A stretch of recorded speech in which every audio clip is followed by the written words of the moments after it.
Hello everyone and welcome to episode 20 of Ghost of Tsushima. We knew this game was going to be a long haul when we started, and I have just been absolutely delighted with our time with it so far. I feel like this is something we've talked about on many occasions in the past. There is a threshold where a game no longer needs to do anything to assure that it will be one that you will remember fondly, and I want to say that Ghost of Tsushima probably passed that round about episode 8 or 9. I do like to wait a little bit before making that declaration because sometimes games will suddenly introduce particular boss characters, not boss characters, but enemy types that are really miserable to try to fight against, or something else that just transforms the circumstance into one that's no longer any fun. But I have reached the point where Ghost of Tsushima where it is difficult for me to envision anything happening that's going to make me say, in retrospect, no, I didn't enjoy my time with this game. You hit episode 15, episode 20, I'm sure 25 and 30. I do not know where that bird went, by the way. Anybody see him? But you get this deep into a game and it's like, what could happen at this point that would retroactively ruin the time that we've had with it so far? Even if the game winds up doing something deeply unwise, we'll still have... Oh, there he is. We'll still have all the things that we've done so far.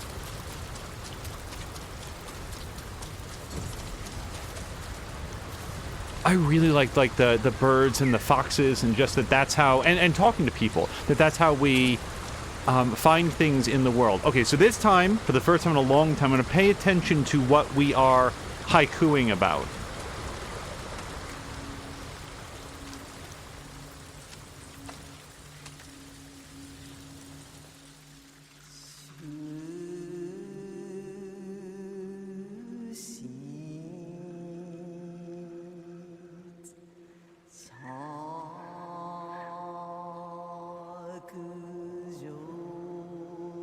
Ooh, I like a fortress of strength standing in for the rock walls.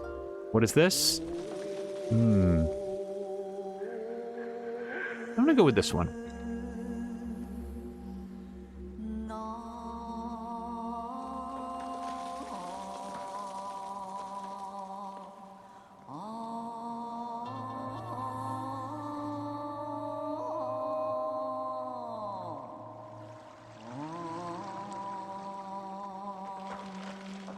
I don't like rushing past failure at all.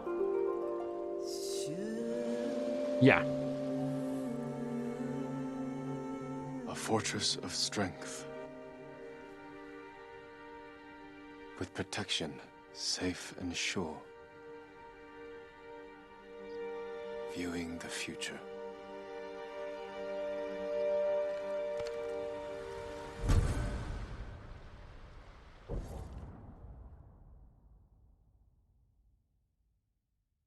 Ooh, I kind of like this one.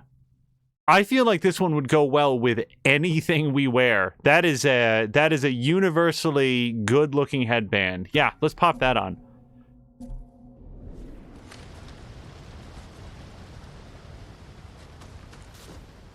Now, as we go, so yesterday, and I have a few different things that we might say about this, but top of mind, and this might come up later if others show up, we did some shout-outs and some thank yous after an episode of... It was a standalone exhibition episode of City Skylines that we did on Thanksgiving Day, and that was partially because twitch.tv/morethanamiya had expressed interest in it. She loves city builders.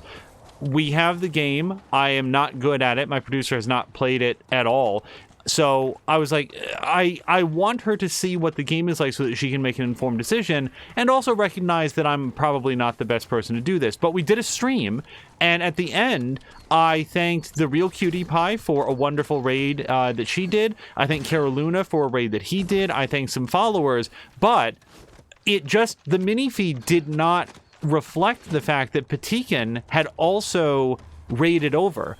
And I just felt so bad. Like, we tweeted about it afterwards and thanked the people that raided over. And Patikin wasn't thanked. So that actually went out as a function of this tweet that we did to announce this episode right here. And if he stops by, I will address it directly because I feel bad about it. I think that he knows that, you know, it's an earnest mistake, and sometimes I'll forget to shout someone out that I intend to. Like, I just frequently forget to,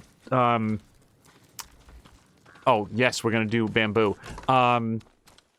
Like, I want to shout out He Who Dies every episode, and sometimes just in the crush of all of the things that are happening, it's easy to just forget a name.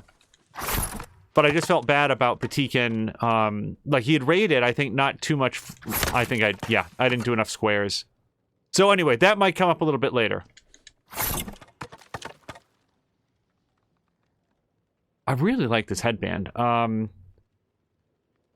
2, 3, circle, L1, square. I'm not hitting square enough. That's exactly what's happening there. For some reason, my hand thinks I'm hitting it 4 times. Or it feels like it hits 4 times when I'm hitting it 3, and I don't know why. Okay. So, we've got a long way to go for any more bamboo. Look at this game. Look at this game. Sorry, it's so beautiful. Okay, let's see, we did that. Yes, Duel of Crashing Waves, that was a good time. So, we are going to continue on our... We've been working our way very methodically north and not doing this main story mission down here, by the way. So, I can head up here, secluded lighthouse. Usually that does indicate people are in trouble. Oh, and we could go hit a duel as well. Yeah, let's work our way north along the shore. And we'll see if we can go hit that. And depending on how it comes out, we'll come back down south and do those question marks.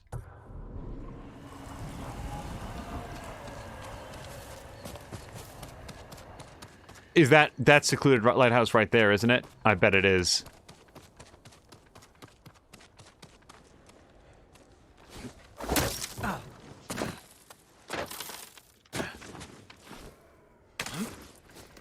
Yeah, City Skylines was a lot of fun to stream. I had severe doubts. In my head, here's what happens with City Builders or Stellaris or Civilization or anything else that comes up.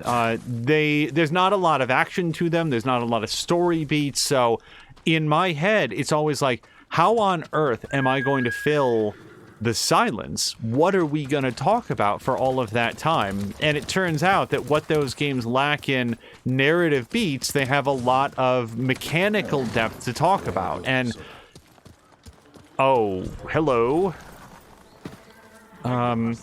Wait. I'm going to take a quick second to get changed since we're not yet in combat. And let's use our brand new armor. Yes. This is a very intimidating outfit. Let's see. And how do you, nope. I wanted to see if we had any other color options. Is it view upgrades? No. Armor options? Change armor appearance? Oh, no, that just... See, now we've downgraded it, I think, a notch visually. Okay, I think this is the fanciest version. I paid for this fancy version. I want it. So, we have no color options for this one, at least not yet. I think that's what I'm reading. So... I don't know how we're going to...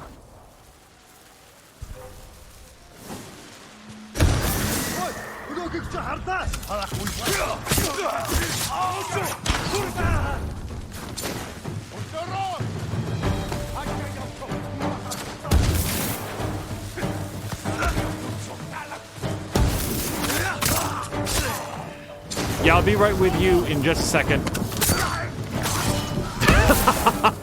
Oh, we just plunged that knife straight into his head.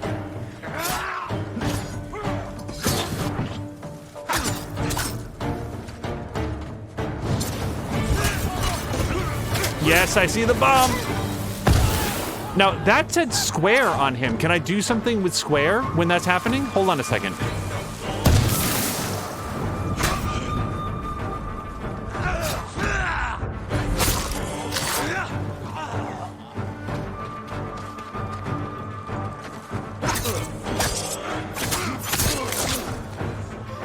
If you see a bit of unsteadiness in the frame rate, that is not the stream.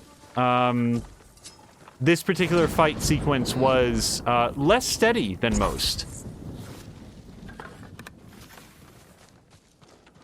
Okay, since we are in unexplored territory, we're going to take one beat just to go back to Traveler's Attire. And again, isn't it interesting that it takes a minute to load the appearance in the menu, but if you exit out, it's always fully formed on Jin? I wonder why that is. Yeah, my only concern, and this is something that I expressed beforehand as well, was only that I failed to do a good job at adequately explaining or showing the mechanics of City Skylines, especially how deep the rabbit hole goes in terms of like designing park districts and industrial districts and university districts and fishing districts and like all of the other things that there are in the game. I mean, it is a very, very big game. Okay, so we've got some Straw Hats coming up, and oh, we are. I did not realize we were out of heavy arrows.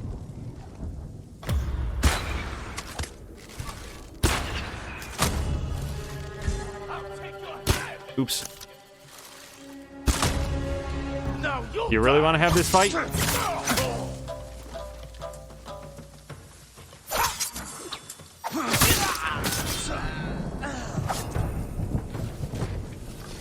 Oh, hello to Diesel Jones. Diesel, I hope that you and your family had a fantastic Thanksgiving, or any other version of holiday that you might have had. I hope that you guys had a wonderful time. And Diesel, by the way, says, you never fail to explain anything. I want to make sure that I do that game justice because it is such a good city builder. And I kind of want to wait to see if kill 5 enemies in a row without taking damage. Ooh. That's an archery talent, or possibly an assassination talent. Because in straight-up combat, it only takes one guy. Oh, Firefly, I cannot help you right now. So let's get changed. Let's go with our sneaky sneak outfit.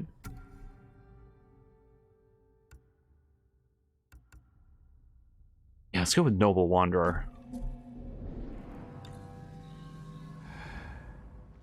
Okay, so there's a sentry up there with eye line over the whole area. That person's got to go first, and the only issue is that in a perfect world, I would have a... Okay, so that person has a helmet. I can tell from here we cannot just shoot him down, and I did not get any... No. So I can hit him with an explosive arrow. That might draw a bit more attention than I would like to. Okay. So this is not going to be a good entry point for me. Not if I want to kill 5 guys without taking any damage at all.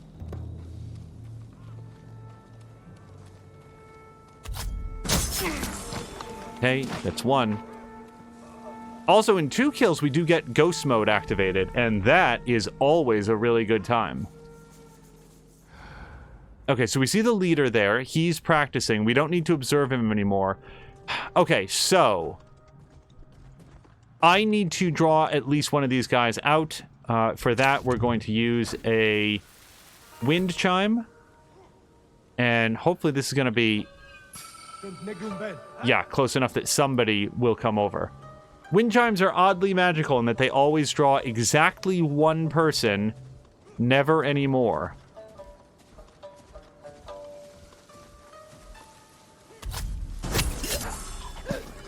Okay, one more kill and we can get really, really stabby with it. I think I'm gonna have to try that same trick again. Oh, no, he's not close enough. Okay. Nope. Okay, so at issue is I don't know where the guy with the,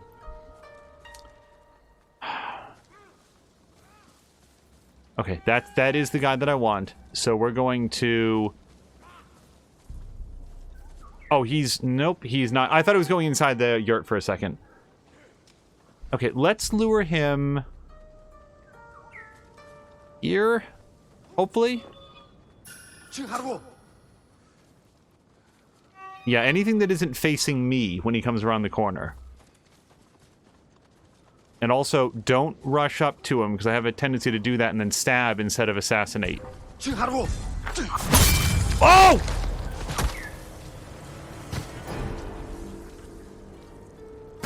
That was a that was a completely new one. I mean, he did that once in a cutscene. I didn't think we'd see it again. Wow. Okay. So apparently that's how Jin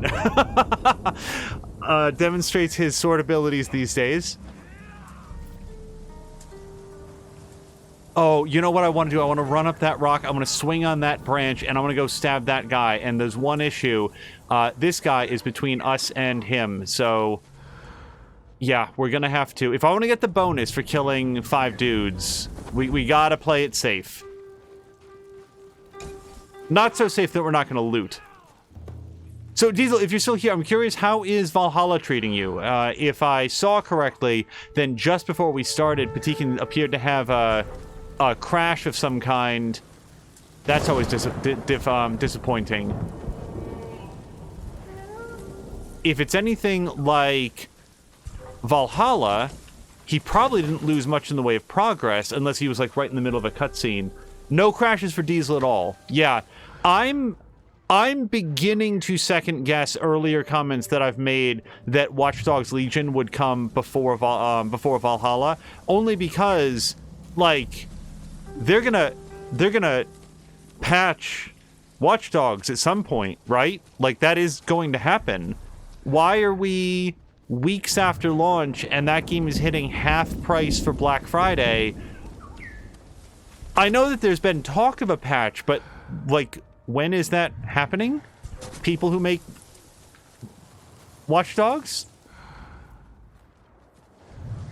I have a fully charged Ghost Meter, and believe me, I'm aware of it. The only thing is that we get a limited time to insta-kill 3 dudes, and I'd like to make that count if we can. Okay. Well, if he's bound and determined to come this way, maybe I can entice him to come a little bit further than he intended.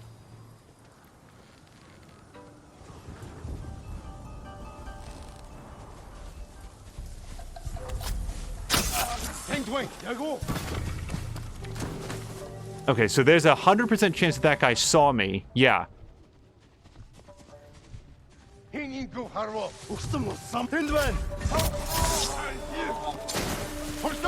Okay, I don't want to lose my Ghost Meter.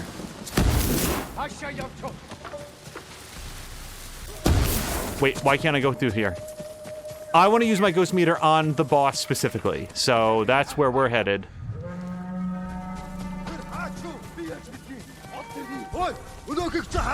No! Hold on, how do I do it again?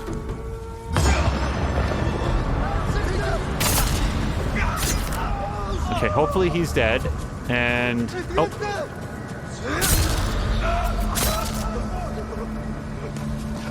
Okay, do we have any other takers? I've got... nope.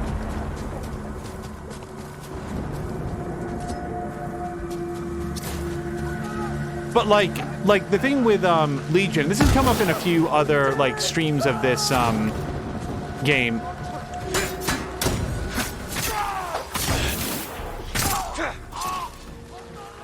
Is apparently there's Patikin has brought this to our attention, a rather significant problem with the autosave feature, where it'll, like, suddenly pull down the wrong cloud save or otherwise corrupt so that people are not able to proceed with their game. That doesn't seem right. This guy is literally... look at him. Wait, I don't want to be up here. He's just... he was in a blind panic. Either that or in a weird version of explosive snowball fight with that guy.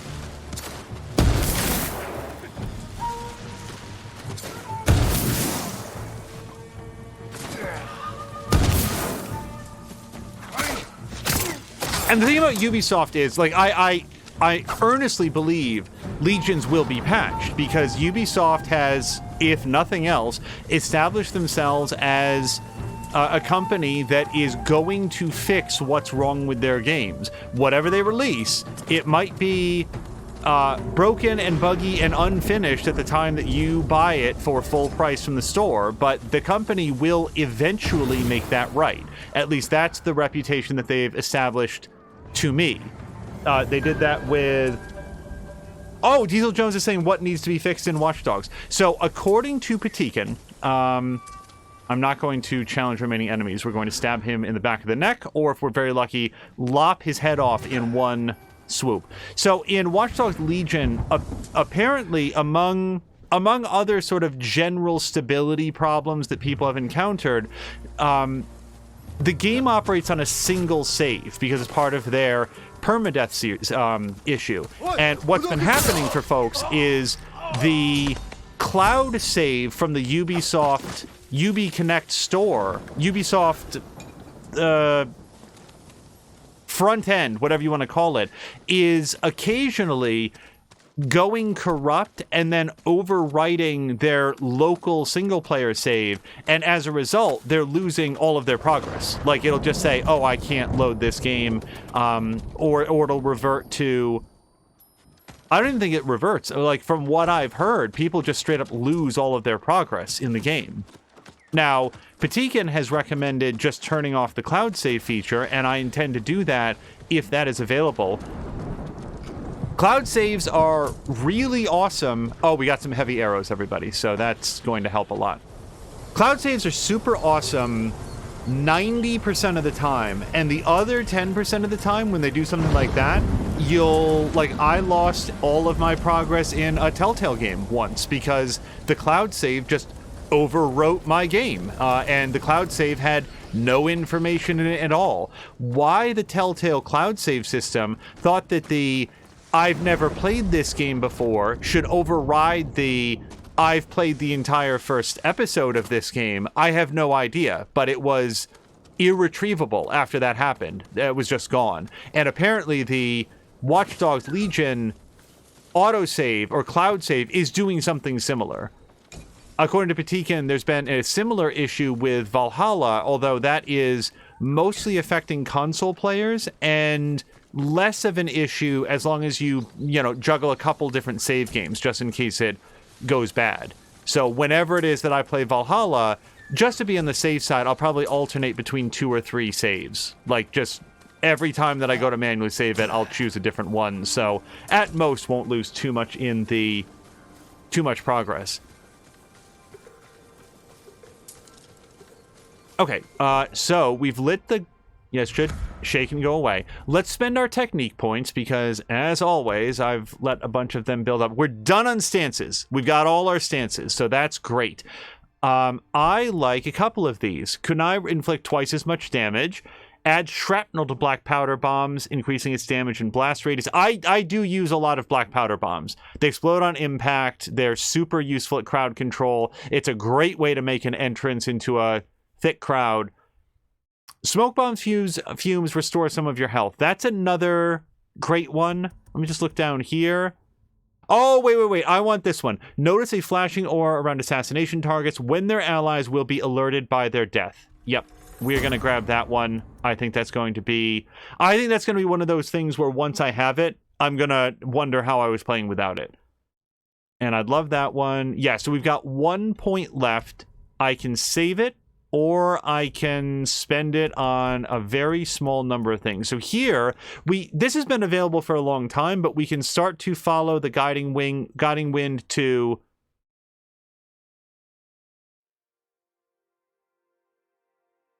What is different about this than just doing it on the map? Set the guiding wind target in the map. Maybe it just leads you to the closest one that you didn't find?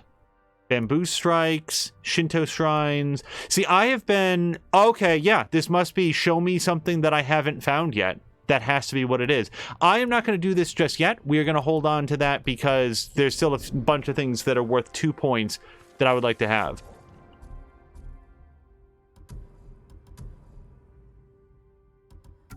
But yeah, so to answer Diesel's question, my sense is that... Watch Dogs Legion is not broken. Like, we're not looking at a... Sorry, I don't know. It was pointing me right here. 1 second. Composite bow. One of the Mongols' principal weapons, the composite bow is incredibly accurate with a range of over 250 yards. The bows themselves are built with a core of wood, such as birch and elm, strung against its natural curve. Over time, bamboo has become one of the most desirable materials for this, as its lack of grain reduces the risk of developing unwanted twisting, as well as providing for greater overall strength. I have an extremely limited knowledge of archery.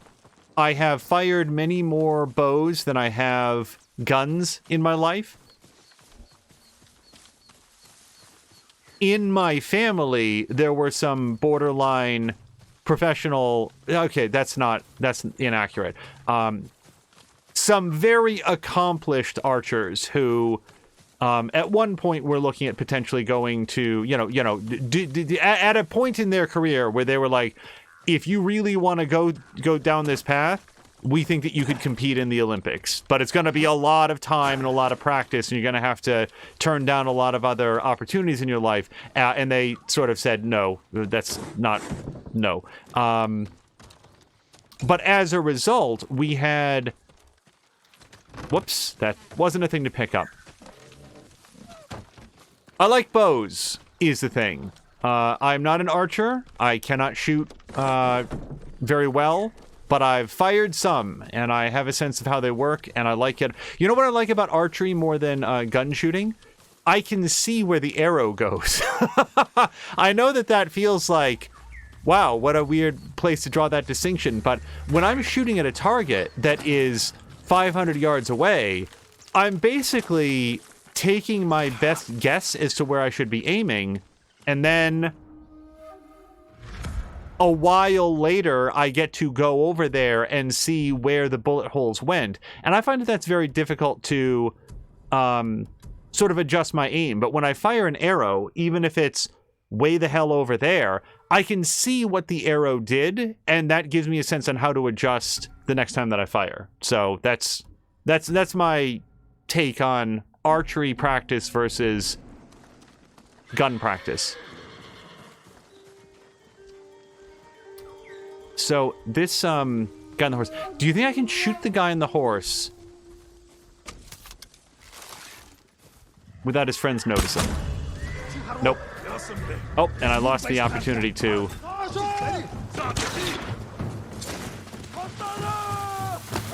Nope.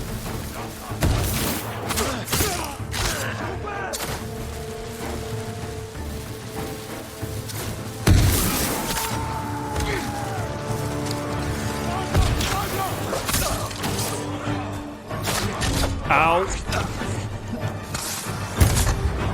Oh boy, he did not get the update on where I was.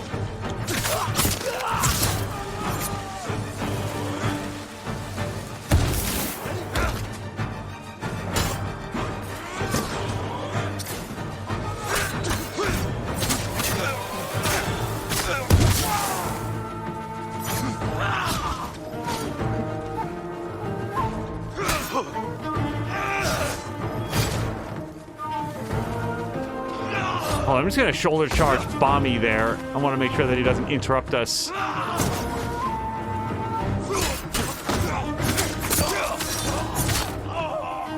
Oh, for a second, I thought I took his arm off.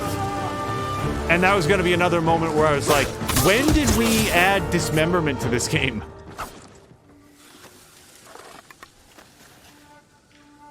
Mark Wack says, afternoon, and hello to Mark Wack. I enjoyed watching your defense with the bow during the stream a few episodes ago. Yeah, you have been sort of front and center in my mind whenever anything awesome happens with the bow, because I made this point a couple episodes ago. The ease with which this game allows you to interweave ranged attacks with your melee attacks.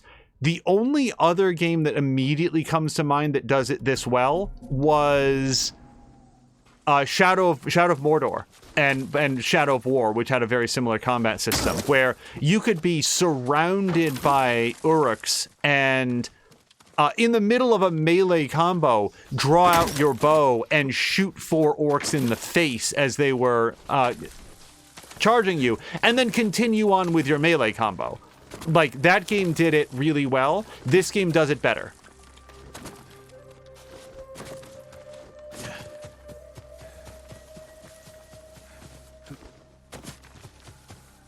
I'm not going to be surprised if at least once in the game I'm following Yellowbird, following, going through this very elaborate platforming sequence and traversal sequence to get up there. And when I get up there, Yellowbird is going to cast aside its feathers, and it's going to be a red woodpecker, and it's going to go ha ha ha ha ha, and there's going to be absolutely nothing there. Just pulling a horrible trick.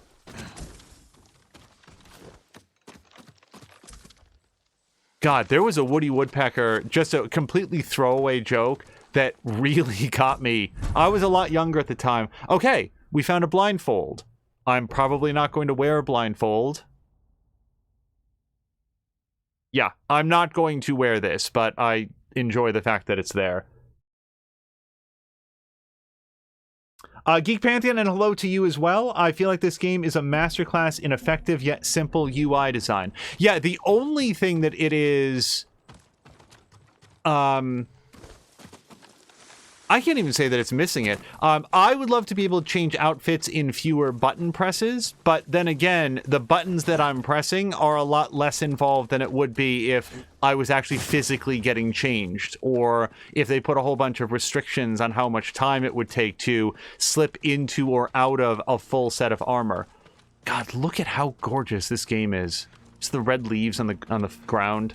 Anyway, yeah, that's right. We were working our way up towards here, and we might as well continue. We're on our way to another duel, and then depending on the outcome of the duel, we are going to... Oh, but to go back to what Geek said, the ability to, in the middle of combat, switch between melee and ranged, switch sword stances, switch secondary weapons, switch ranged weapons, and you can do all of this without pausing. It's all right there, toggleable, selectable on your controller. Yeah, it is so well done.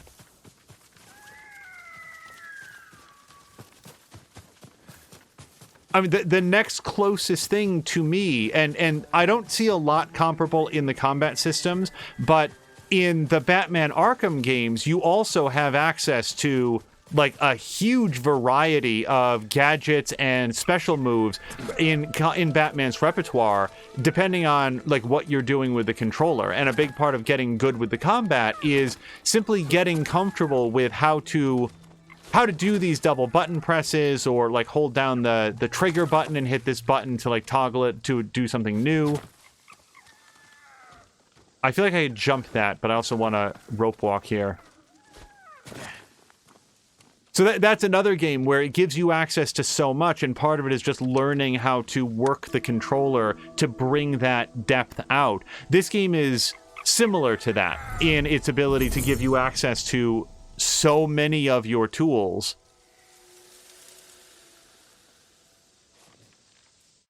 Oops. Oh, pet fox, yes please.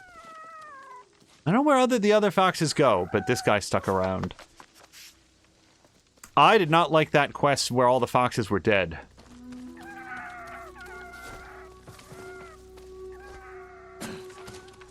Oh, it's... Nope. I really underestimated how far that drop was going to be. Okay. Let's be a little bit more careful here.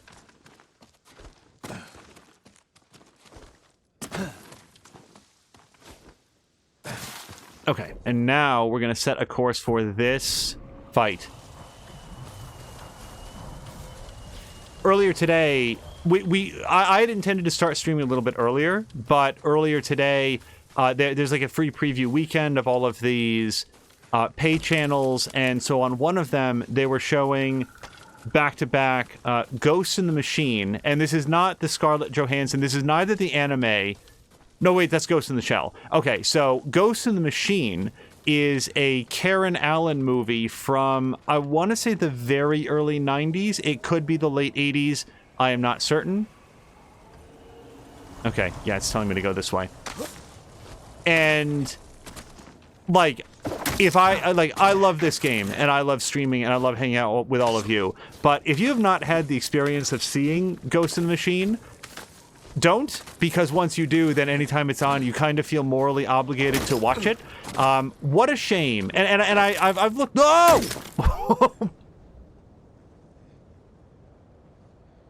It's fine. Karen Allen, like, as far as I can tell, didn't get blackballed or like she just wanted to stay at home. She wanted to raise her son. She wanted to like be at home and be a mom, be a parent, and all the respect in the world for that. Rick Moranis made the same decision years ago, and I think that is a tremendously respectable decision. I personally am still sad that we did not get more things with Karen Allen, because she's just such a delightful actor. She's so warm and engaging in everything that she's ever been in. Hold on one second. I'm going to listen to this guy and his threats, but I want to make sure that we are properly dressed. So, do we want to go with Gosaku's armor or our Samurai Clan armor? And this is not a permanent choice by any means. Let's go with Gosaku armor, because it's our newest set, and we get a massive increase to health and a major increase to stagger damage, which is very useful against these guys that like to block. But don't worry. We will talk some more about Ghost in the Machine after hopefully we kill this guy. This is madness. Not a warrior, just a murdering dog. That's the spirit. Come on, Sakai. I've been looking forward to this.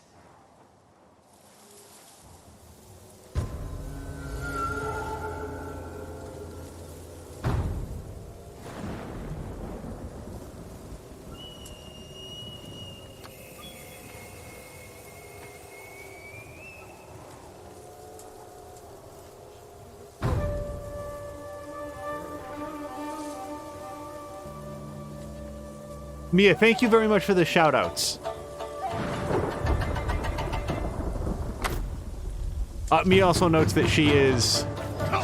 Ow. So I actually want to wait until, we're a little bit lower on health. Jesus Christ. Okay, I'm going to stop saying anything until I can land one hit on this guy.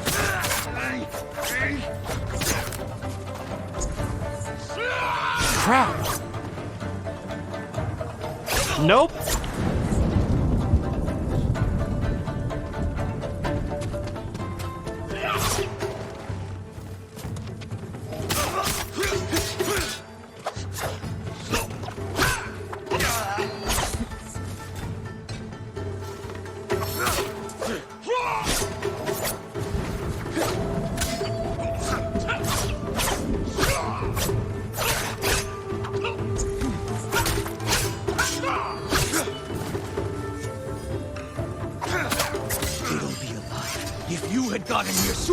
I'm here now.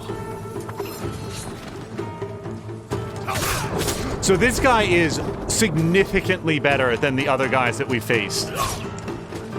I don't even think that's like it's not an out of practice thing either. He is fast and his combos are relentless.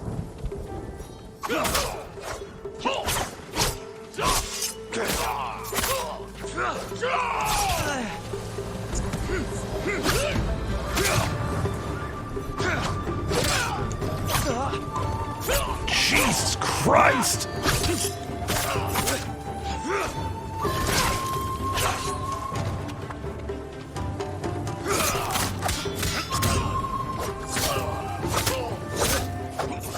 Oh, we're so close!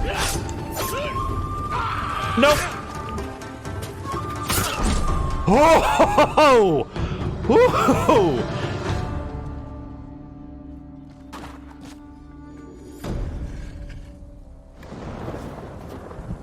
You'll never kill again.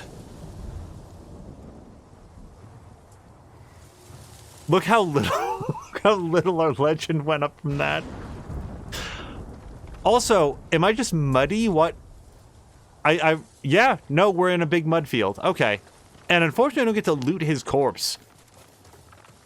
I gotta say, I would give this man an honorable burial because he was very, very good at what he did. We're going to switch back to our traveler's attire. Yep, and this is also extremely muddy. Okay, now we're going to stay far away from Castle Chimera, of course, so let's basically fast travel back here, and then we're going to head over towards undiscovered location, and then rejoin with Ishikawa, I think. Let's just check our journal to make sure that that is what we should be doing. Yeah. So, Ghost in the Machine is a movie about a serial killer that is inside. He's having an MRI scan at the exact time that he dies, and also lightning strikes a power plant that is presumably several miles away from where he's getting an MRI scan, unless the hospital is also a power plant. And then his soul gets uploaded into the computer, but not just the computer, he's sort of like an electric ghost. So he can travel along power lines and do things like turn on microwaves or make the digital display on your dishwasher spell out die or explode, things like that. And also like kill you with those same household appliances. But mostly it is notable for having the most 90s kid that has ever been a 90s kid. Have you ever seen Goosebumps? Like R.L. Stein's Goosebumps? Like, imagine a movie where any of the young male boy protagonists, I don't know why I said male boy, these young male protagonists in a Goosebumps thing, but imagine him in a feature-length movie, and also he's on screen with Karen Allen. Also, Karen Allen is so bored. You guys, she's so bored. She is so over that movie. And, like, I know that they don't film movies sequentially most of the time. Like, usually they'll just do whatever's convenient, where they have the location and so forth. And, you know, everybody's familiar with the script, so they know what scene they are filming. Is this what we were looking for? Not yet, but I'm going to check inside this yurt. But as Ghost in the Machine goes forward, Karen Allen is more and more and more checked out of what's happening until at the end, in the final, like in the big climactic final scene against the digital ghost, who sort of comes to life similar to Job in The Lawnmower Man. He sort of appears and he looks like he's made up of like digital maggots that are all squirming around, but also they're electrons, and he can hurt them, but they can't hurt him because he's both a ghost and a computer. So that's happening. But she's being actively, physically assaulted by this guy who is attempting to murder her, and she's just like, okay, I guess I should try to get away. I'm gonna run over here. I'm sort of half-heartedly squatting behind this pipe that in no way obscures the fact that I'm here. I'm going to look down this hallway to see if I see a weird glowing ghost and pay no attention to the 35 seconds it takes him to gently materialize directly behind where I'm standing. And she just doesn't give a shit at all at any point of what's happening in the movie. And it gets worse the further that it goes. But 90s kid is in there. And also, like, I think seeing both Stay Alive and Ghost in the Machine back to back, I've developed a newfound appreciation for characters declaring to the audience, wow, I'm really creeped out by this, in exactly that tone of voice. Oh man, this is really creepy. Guys, I don't know what's going on, everyone. I don't know how to handle this. Because it happens in both movies with similarly... Jesus Christ. Just look at this game. It just knocks... Did you see that? Did you see the lightning strike, the lightning flash way over there? And that's how long it took. Wait, listen. You just saw it? That's so awesome. Oh my God.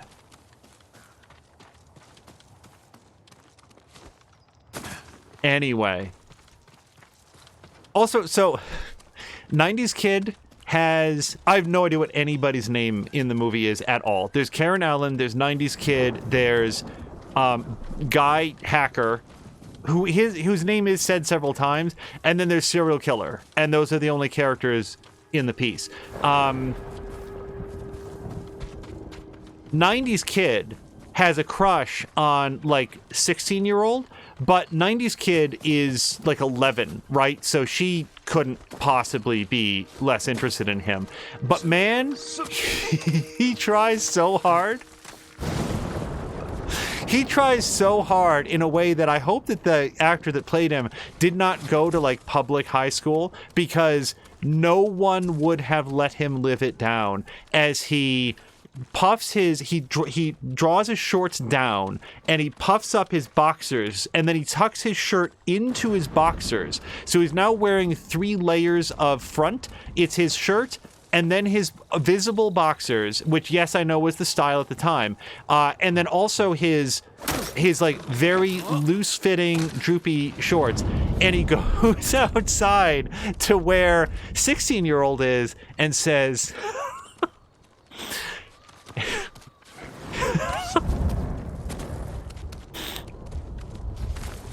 and you've heard the line before, it's just very difficult for me to do. Hey, oh God, what's even her name? It's like Claire or something like that. Cindy. Hey, baby. Was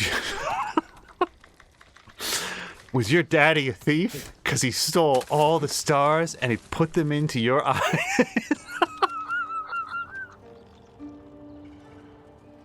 And she has to pretend that this is not the funniest line that has ever come up to her, because she's supposed to be just, like, bored and disinterested. So she just, like, doesn't pay any attention to him. Like, oh, what? I'm kind of busy here. And he's like, oh, yeah, baby, me too. So, you know, hey, what do you say, like, this Friday, you and me? And then his mom comes out, Karen Allen, and, like, gives him a kiss on the cheek. He's like, Mom! No! Shit! I'm very distracted. I was trying to go up, which I assume was what I was supposed to do there. Well, let's head this way. And it's like, but the thing is, that's not the only scene. Like, there's a major B plot in, like, there's a ghost that lives inside of electricity that's... Oh, and by the way, I forgot to mention the ghost's MO. The ghost is the address book killer. And when he was alive, his whole shtick was he would steal a person's address book and then murder everyone in their address book, which would presumably mean their gardener, their dentist, their CPA, maybe their financial advisor, the babysitter that lives down the street. They would kill their mom, and then, like, eventually get around to killing the target, which you would think would, like, draw a lot more attention if there were dozens of people in address books getting killed. And also, he kills them in Terry. Oh dear, is Terry the kid's name? It could be. Honestly, we just watched it. Like, we just watched it today, and I don't know anybody's name in the entire piece. But also, he would kill them in the order in which they were listed in the address book. So, like, for most people, that would be alphabetical, right? So, I would have expected him to get the name the Alphabet Killer, because he kills his victims from A to Z, but no, it's the address book killer.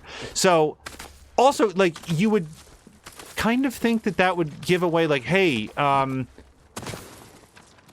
Auntie Miriam, you're next. You know, he just killed Auntie Lucille. Oh, and by the way, speaking of Lucille, also, Jennifer Waters plays Karen Allen's mother in... No, Okay, that's the furthest jump that we've made, and I'm pleased to say that it was successful. Karen Allen's mom is played by Jennifer Waters, which, if you don't recognize the actress's name, she also played Lucille Bluth in Arrested Development. And if you're sort of thinking in your head, wait a second, aren't they kind of contemporaries? Yes, I looked it up because I was very curious. Jennifer Waters is almost exactly 10 years older than Karen Allen. And no shade on either actor because they both look great and are very, very good. They look like they're about 10 years apart. It is a very strange mother-daughter relationship when it's in fact mother and slightly older sister on screen.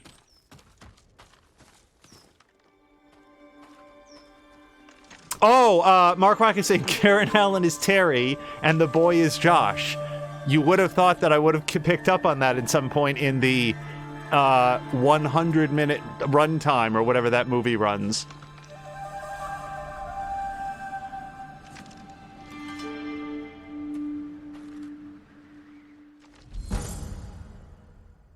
Okay, so we have to read what this is. I feel like I have so much more to say about this movie. I'm so sorry, everybody. Remain hidden while assassinating enemies from grass. Is that not already true? I feel like that's already true. That's not a great stealth. Like, normally I say, ooh, a stealth one. We should put that on our stealthy outfit. And I'm not going to say that this time, because that doesn't seem great. Now, Yellowbird appears to want attention, unless he was just flying away.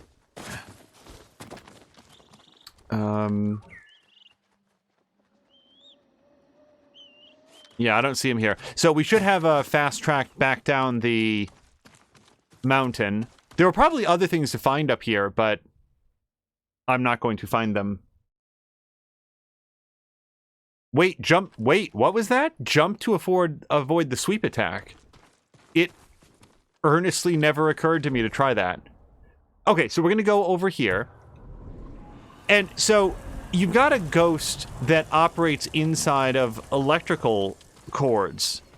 And that makes you extremely effective if you are hunting people with the habit of sticking their fingers or maybe their keys into light sockets. But other than that, it's kind of difficult to get at people. So the writers of Ghost in the Machine really worked hard to think of different ways that people could get killed by way of just gently malfunctioning household appliances. And this is some...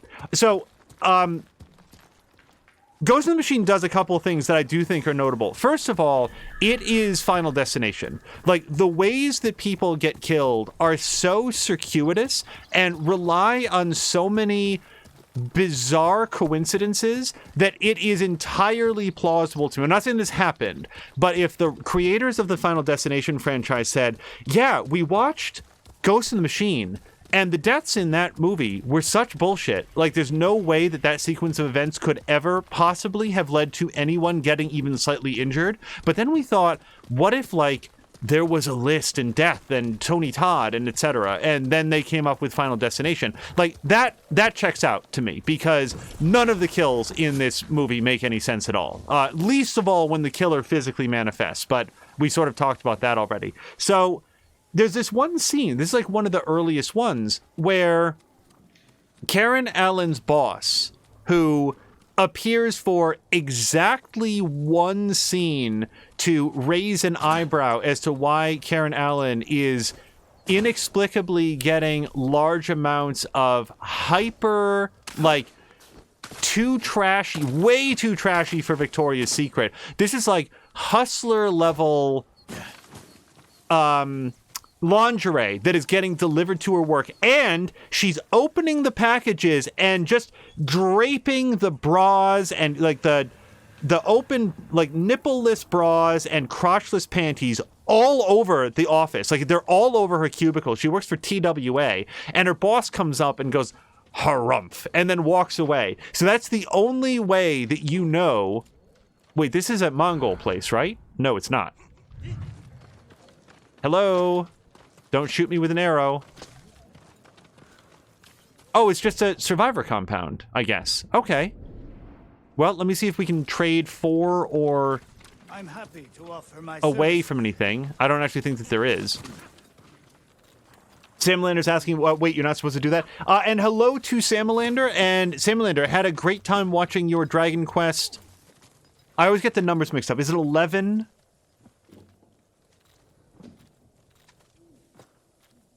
Oh, wait, no. It's up right now. 8. Wow, 8. Okay. That's right. Because I was looking at that and saying, like, oh, that's one of the older ones. Like, everybody's been playing, like, 11 or 12 or whatever the most current one is. But Sam Linder's been playing 8, Dragon's Quest 8. And I never got to play that one because I was given... It's such a good game, and I got left a very, very bad taste in my mouth for reasons that have nothing to do with the game. But that is a tale for another time. Anyway, super quickly, Karen Allen's boss gets killed by his microwave when the killer successfully gets the microwave to turn on while the door is open and trick Karen Allen's boss into just standing within range of the microwave for a solid 2 minutes so that he gets like all like cooked to death by the microwave energy rays, fumes, I don't know what you call microwave particles, blasting into the room. That's a very interesting way to die, because we once had a microwave that started turning on when the door was open. And microwave radiation, thank you. Yes, I should have gotten there a lot faster.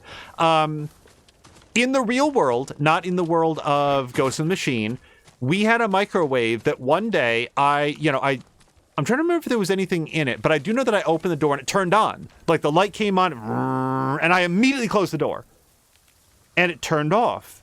And I was like, okay, that's fucking distressing. I don't like that. And then I opened the door again and I closed the door again and I pulled the plug out of the wall and I left it unplugged for probably a solid day or so. And then fuck you. What the hell? Okay. I don't feel like I should have taken that damage. And then I scissored the wire off so that no one could ever use it again, and then dropped it off at the recycling. You know what I did not do? I did not open up the microwave and stand next to it for a solid 2 minutes until it cooked me and my bananas and my eggs and everything else, my dog, everything else in the kitchen to death. Like, at that point, it's not so much that guy got murdered, it's more that he was just such a credulous moron that he standed in range of something that was very slowly killing him. It's just like, well, let me see where this goes. I really want to see how this turns out first. Sensei Ishikawa, is all this Tomoe's work? She and her Mongols have been busy. A woman here named Ran knows where to find her. Lead the way.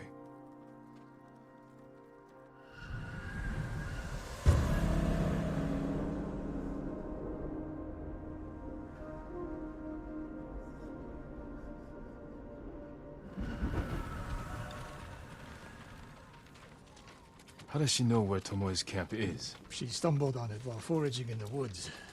She's lucky to be alive. Everyone with her was killed.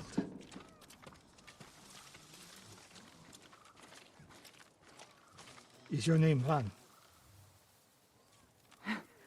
Yes, my lords. The Mongols who did this to you, they were led by one of our own. Tomoe. I'll never forget that face. She used to ride with a group of thieves who lived here. That's not possible. Tomoe is from Umugi Prefecture. She found her way here. Her bow terrorized Utsuna for years. People used to say she could knock a falcon from the sky, blindfolded. This camp you found, where is it? The forest southwest of here. Between the river and the western shore.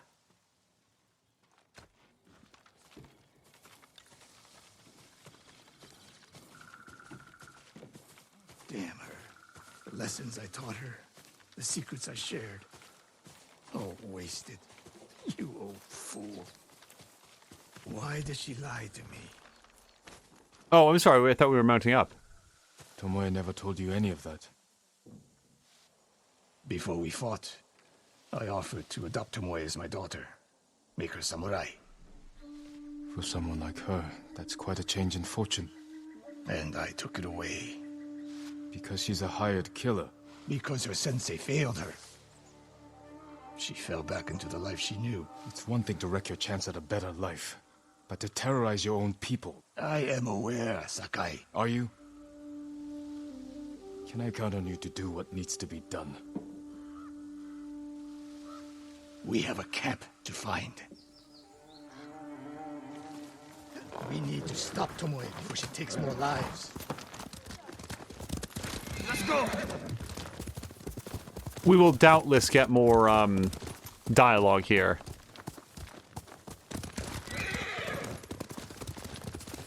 The good news is Tomoe fell back to a place she knows, because she's desperate. She has the Mongol Empire on her side. The more we damage her efforts, the more likely the Khan withdraws his support. We could use that to our advantage. Drive a wedge between them. And if we did, then Tomoe abandoned the Mongol cause. After everything she's done, she deserves punishment. Even if she were willing to fight for us. Would you trust her? No. The woman we spoke to said Tomoe terrorized people here. It must have been years ago. Tomoe would have been young. In her teens. And holding her own among bandits. Difficult for someone twice her age. And you never suspected anything. When she began her study with me, she hid a small blade in her sleeve. And she secretly hoarded food. I can see how you could overlook those signs. There were others. I wanted to make her my heir so badly. I blinded myself to the truth. The camp should be nearby. Perfect terrain for archers lying in wait. Keep your eyes open. Don't It's not worry, here. wearing a bright red smock. They'll never see us coming. Stay low and find a good place to scout the camp. Okay, well, I'm also going to get dressed into something a little bit more, Well, actually, yeah, let's go with this. Up here.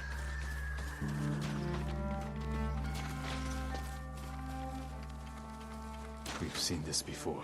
What do you see?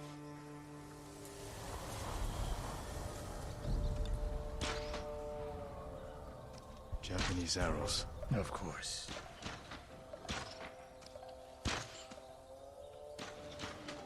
Bodies used for archery practice. Tomoe's signature. Shut this camp down.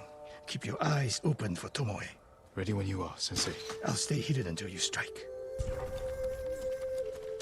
If you'd asked me in Act 1, I would have expected that by this point, here's what I thought this was going to happen in this story.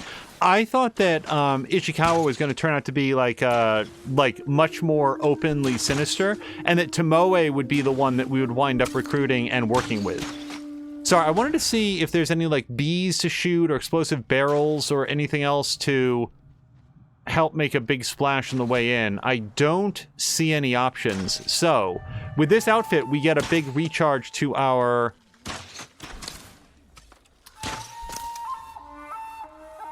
Sorry, what's the... to our concentration meter. So yeah, we'll probably aim at the farthest guy.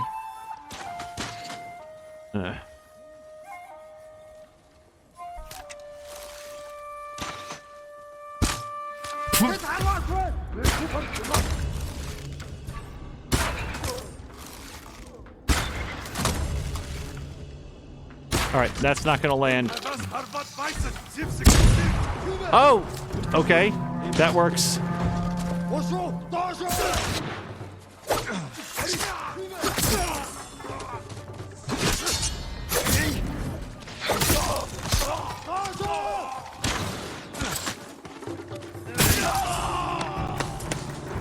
She was seen here recently. Look around.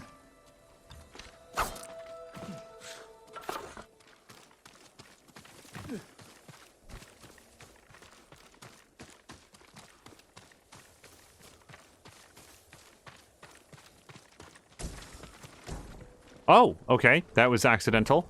Mongol saber, though I feel like there's been many opportunities to examine this, by the way.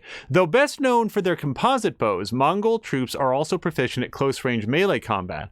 They're known to use maces, typically wielded by more heavily armored cavalrymen, axes and swords, the last of which most often feature a curved saber-like design. The Turco-Mongol saber utilizes a slighter curve and sharp point, with the reverse edge of the blade sharpened along the upper third of its length.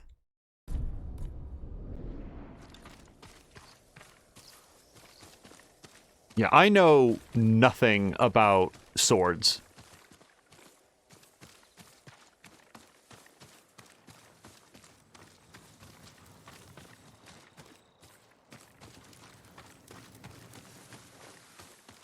So I'm mostly looking for things to collect. And actually, since we just found one thing, I should probably switch back into traveler's attire. Okay, search the camp for signs of Tomoe.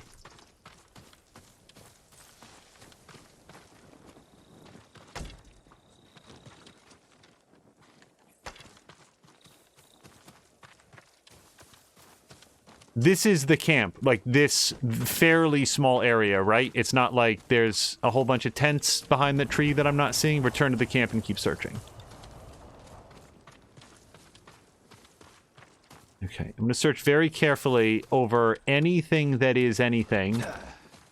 Oh, wait, what's this? Sticky bomb. Nope. No. Nothing by the fire. Hey, thanks for your help, by the way, Ishikawa. Really, really helpful to have your set of eyes on this as well. And that's not actually a complaint. I would much rather find it myself than to have Ishikawa, like, say, hey, over here.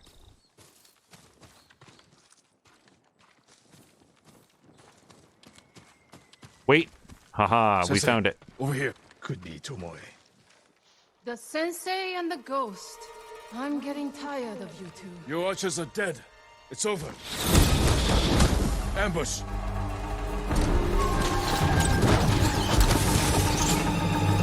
Oh, sudden Go horse. after Tomoe. I'll hold these fools off. Based on how the camera's going, yes, she must have gone this way. Tomoe, this only ends one way. Ha! Keep telling yourself that.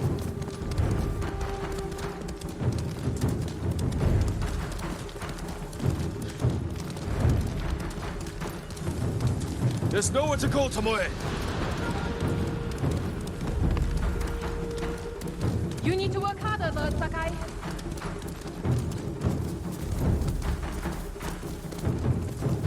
Where's she going? Tomoe!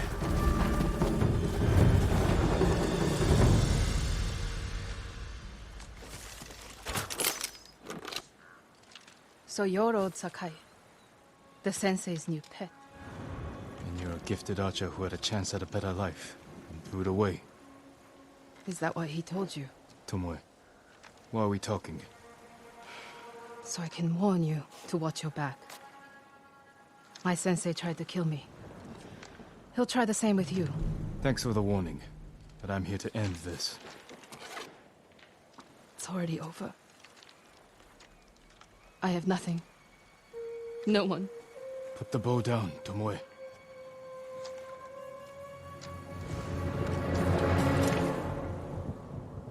Has she lost her mind? Oh, but don't fall. Oh, maybe do fall. I should tell Sensei Ishikawa.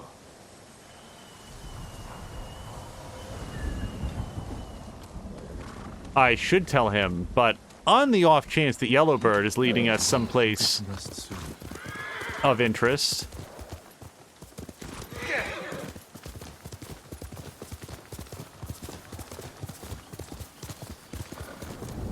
Don't worry, we're gonna go back to her. I'm just, back to him. I'm just going to write a quick haiku. We're going to meditate on deceit and false facades.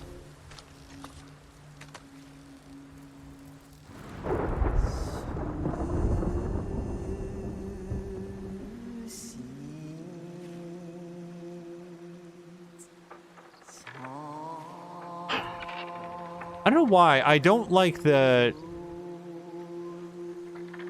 stanzas that I feel like are very negative or very dismal, very hopeless, twisted and flailing as a metaphor for survival. Thriving in the dark, I like that a lot more. Usually there's a third. I don't see it. We're gonna go with thriving in the dark.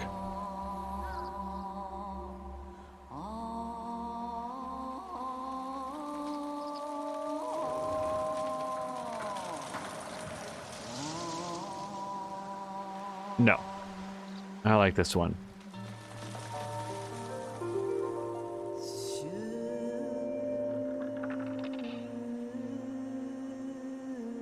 But visions aren't always clear.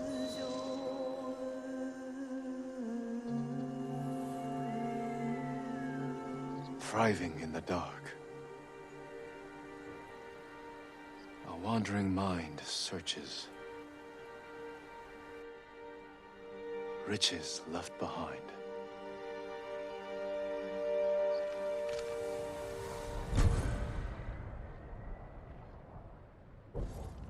It's gonna have to beat our current one. Yeah, I like our current headband, at least for now. We might make use of that one later.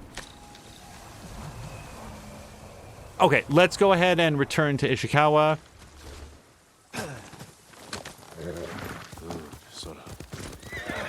Let's go.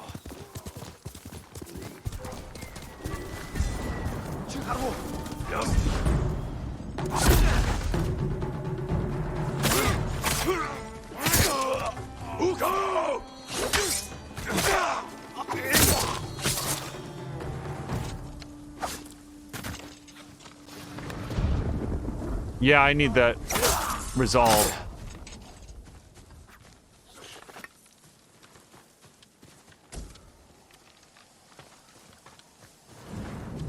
I've been wondering if at some point we would hit, hear Michelle Yeoh in this, just because she's been in a lot of stuff lately, most notably,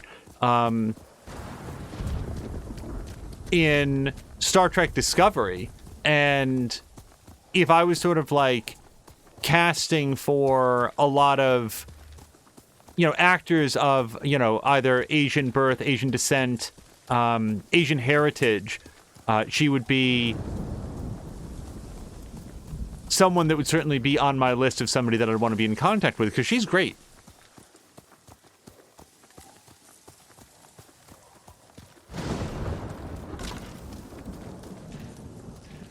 And someone might say, because I do not know that Michelle Yeoh is not Japanese, I don't know if all of the actors in this are Japanese or not. Maybe that was one of the things that they wanted to do, not, to ensure that their entire cast were Japanese actors, which would certainly be laudable if that's the direction that they went. Alternatively, maybe Michelle Yeoh is Japanese. I do not know. Yeoh needs a lot more work, and I mean like a lot more work than he's gotten. Daniel Wu, the guy who does, he's not only like the main actor in, sorry, one second, what's it called? Into the Badlands. He's like an executive producer on the show. Like, I mean, and like from season 1, it wasn't like a role that he bought himself into as part of his contract. Like, he was a big part of bringing that show to life, and man, he's good on that show. Sakai, what happened? Tomoe could have killed me, but she didn't. You let her get away. She jumped off a cliff. I saw her. You saw what she wanted you to. She sounded desperate. She is, because of us. Why does she think you'll turn on me? She doesn't. She's trying to drive a wedge between us. And it's working. No, it's not. Good. But the next time you wonder if I can do what's needed, ask yourself first. He's not wrong. That was a pretty good... Yet. Hold on. I guess they shall go north to curry favor with the Mongols. We'll find her.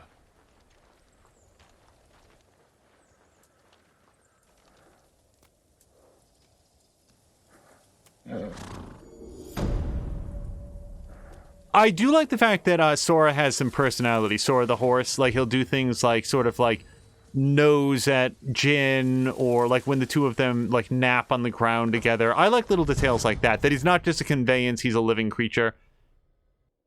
Okay, I don't think that we're going to use Charm of Efficiency right now.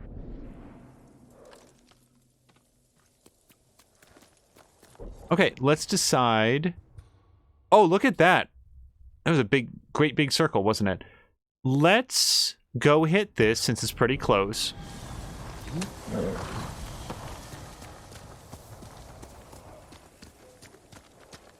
Yeah, I have at least one more thing that I want to say about Ghost in the Machine, but before I do, if Marvel's Iron Fist, remember when Marvel had a whole bunch of television series on Netflix that were in development and they were supposed to be part of the canon, and then Kevin, is it Feige or Feige? I've heard it pronounced different ways. I'm gonna go with Feige for right now. Kevin Feige just declared, yeah, I don't know or care about anything that they're doing, and then that whole deal fell apart and we never got, like, the Defenders 2 or whatever. Okay. I don't want to do that. Not like this.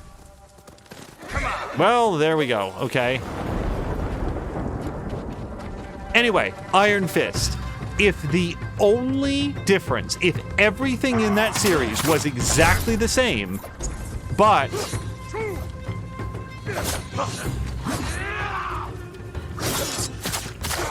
the part of Iron Fist had been played by Daniel Wu, people would have liked it. It would have been a good season of television. And by no means not perfect. I mean, there were some real questionable writing decisions in there as well. But the thing about Daniel Wu is that he would have... I cannot win this. Hold on a second.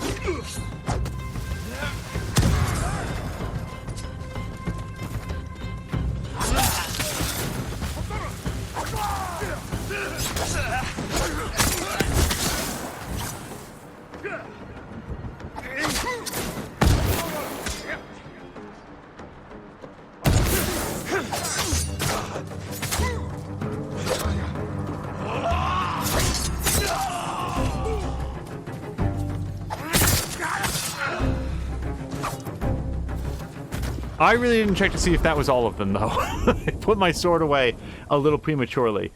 Chivalry's saying that Iron Fist was a pile. It really was. But one of the things, more than anything else, because I would submit to you, everyone else on the cast of Iron Fist was good. Especially, and I don't want to give away too many Iron Fists, like, anybody that wanted to see it could have seen it. Like, it's a little bit hard for me to... Oh, boy.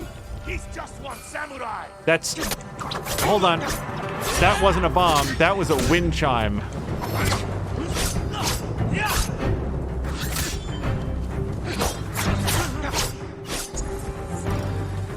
There were some very, very good performances in Iron Fist, none of whom were the main character. I'm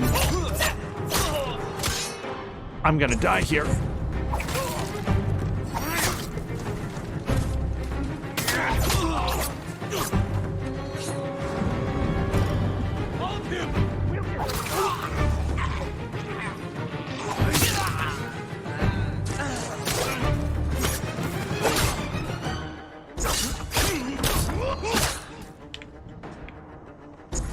This is it. Don't you hit me with that. Fuck!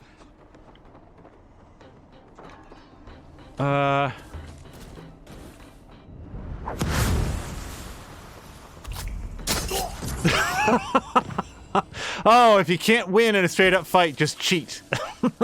That's the lesson Jin Sakai says. Like Jin always says, if you can't win fair and square, cheat. Hey, you know what? Let's cheat. So I could heal right now and get back some lives, or I can switch into my healing Wolverine outfit. Watch how much health we get back on one moon right now. Bam! Okay, that's enough. That's enough cheesing the game systems for my own amusement.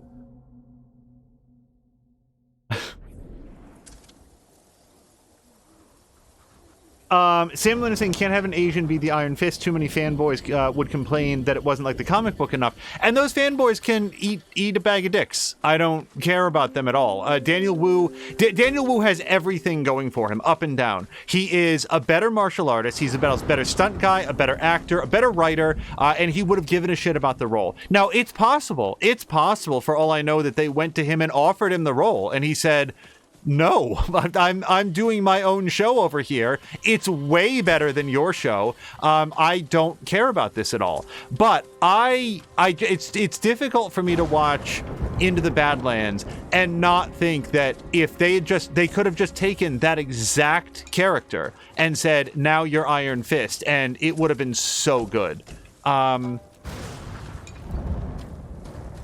Yeah, I mean, we could do a whole detail. Oh, and by the way, Chivalry is saying it would have been better if the main character was played by a handicapped hamster. Oh, and yes, Samland, I do take your point that, yes, people would have complained, and I know that you would not have been among them.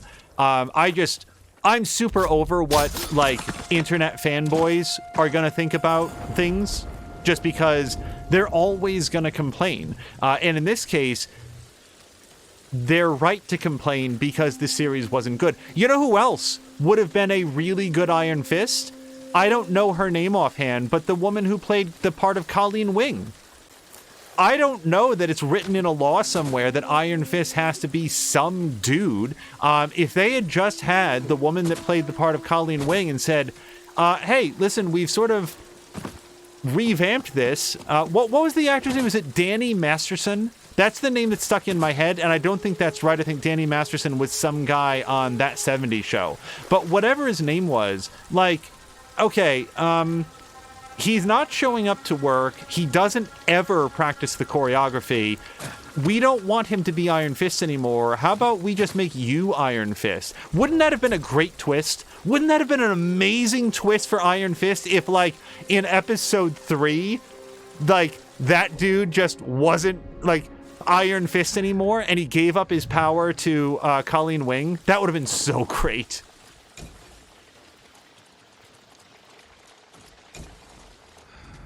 I remember seeing... Oh, hello. I want a puncture wound in the curtain. We'll have to wait for the PlayStation 5 version to get that.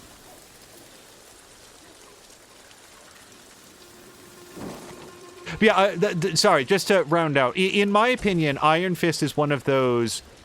It's a rare example where you can pin a very large percentage of the blame on one very specific cause, and it is the main actor that played it.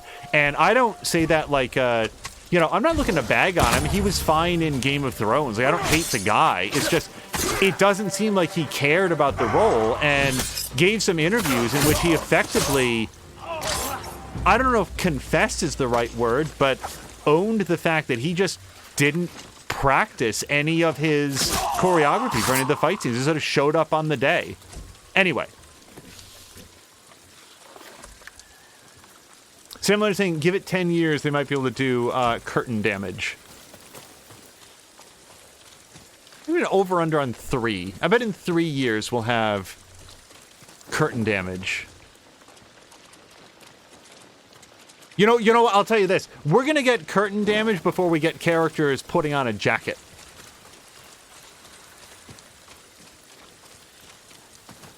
In retrospect, I want to know, is there like a Ubisoft, is there a documentary, one that I assume would last for no less than 90 minutes, documenting how Ubisoft achieved that thing in Assassin's Creed Syndicate, where the character would pull their hood up in real time? Because there's no way that that's like actual cloth physics, but it looks so convincing when they do it. I always really like that detail, that when you are Evie or Jacob Fry, if you go into stealth mode, they'll take off their hat if they're wearing one and then pull up their hood. And they'll do it in real time, and you can do it as much as you want. Because in every previous game, and I want to say every following game, that only happens in a cutscene. Sam Lander's saying, oh yeah, Sam Lander's saying putting on clothing is hard in 3D. Yes, no doubt. That's a good boy. Done? Yes. Okay, so I want to head towards our next story thing, but it's hard not to... Nope, hold on, we've got something out here. I like doing these things when we're in the area, as opposed to circling back later.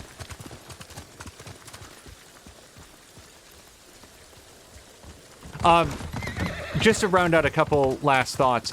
Another kill in Ghost in the Machine, because, like, in all seriousness, you guys should not watch it, so I think nothing of spoiling the entire movie. Also, it's several decades old at this point. The babysitter... the babysitter gets killed because the electric killer decides to slightly inconvenience her by having the dishwasher leak water out the bottom of it. And I don't know how he did this, because you would think that his abilities would stop and end at turn the dishwasher on, turn it off, maybe turn it on too high. I don't really know how he was able to make water come out of the bottom, but his cunning plan appeared to be to irritate her with soapy feet, and then she'd have to get out a mop, because what he could not possibly have known was that the owners of the house had left a live electrical outlet just sort of like on the ground near where the water was going to come out. So when the puddle of soapy water leaked over to where the outlet was, oh, that was an easy one to find. Thank you, Fox. She got electrocuted.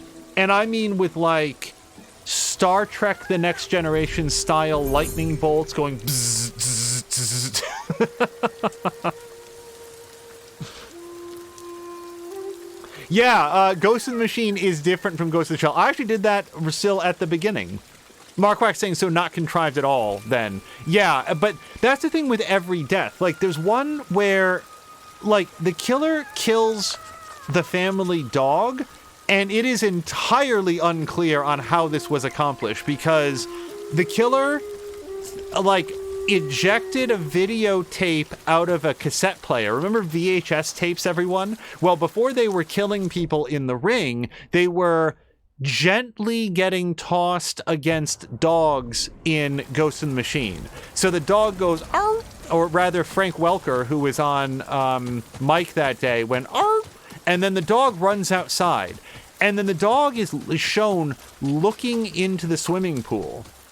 And then when Josh comes home in the following scene, he can't find the dog, so he goes outside to, inexplicably, for no reason, he's like, I wonder if our family dog is underneath the cover of the pool. The automated, I might add, cover of the pool. So for no reason that would lead him to want to do this, he decides to draw back the automated cover of the pool, and it gets stuck part way. So Genius McGenius decides that he's going to swim underneath the pool cover to have an argument with it.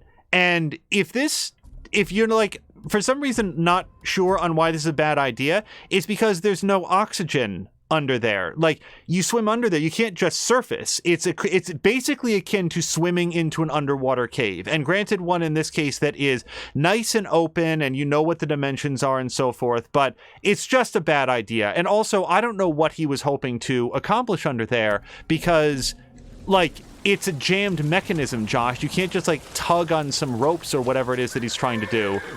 Fuck this.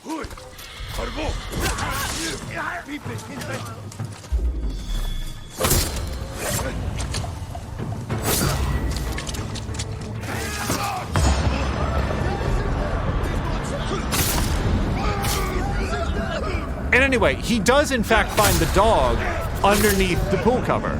The dog was somehow tricked by the electric ghost into diving into the pool and then just sort of like being in the pool as the electric pool cover slowly slid over top of it. And you could argue, well, maybe the dog fell into the pool and then the pool cover came over. But the dog is all the way in the deep end of the pool. Like, it's all the way on the far side of where it's shown. So it's like, how did he get in there? Why did the dog ever go into the pool to then die so that then he could jump scare 90s kid Josh while he's under there? And this is how every kill in Ghost in the Machine works. It's always like the ghost... It really does feel plausible that the ghost would at some point reveal, I never actually intended to kill anyone. It was just bad happenstance. I'm just a funny trickster. I'm basically a friendly poltergeist. And things got a little bit out of hand, so please do not throw me into a... That's how they kill the ghost, by the way. They put it into a... They stick the ghost into a particle accelerator. And then it dies. The ghost is killed by a particle accelerator, which is now officially the backstory for Ghostbusters. That's how Venkman gets all of his plans. Frank Welker is amazing, and Chivalry says that he just hooked up his VHS machine. My friend HW, I was about to say I have a friend, but everybody knows HW by this point. HW, when he got his, like, 65-inch, his first, like, really large flat panel television, he was like, and I want to make sure it's got these composite video hookups for my VHS player. And I looked at him and said, no, you don't. And the salesman looked at him and said, no, you really don't. You have no idea how bad it's going to look. VHS, to me, is still 100... Wait, this... I've been here. This doesn't feel right. It is somehow right. Okay. I feel like I've been here, and I was as confused then as I am now.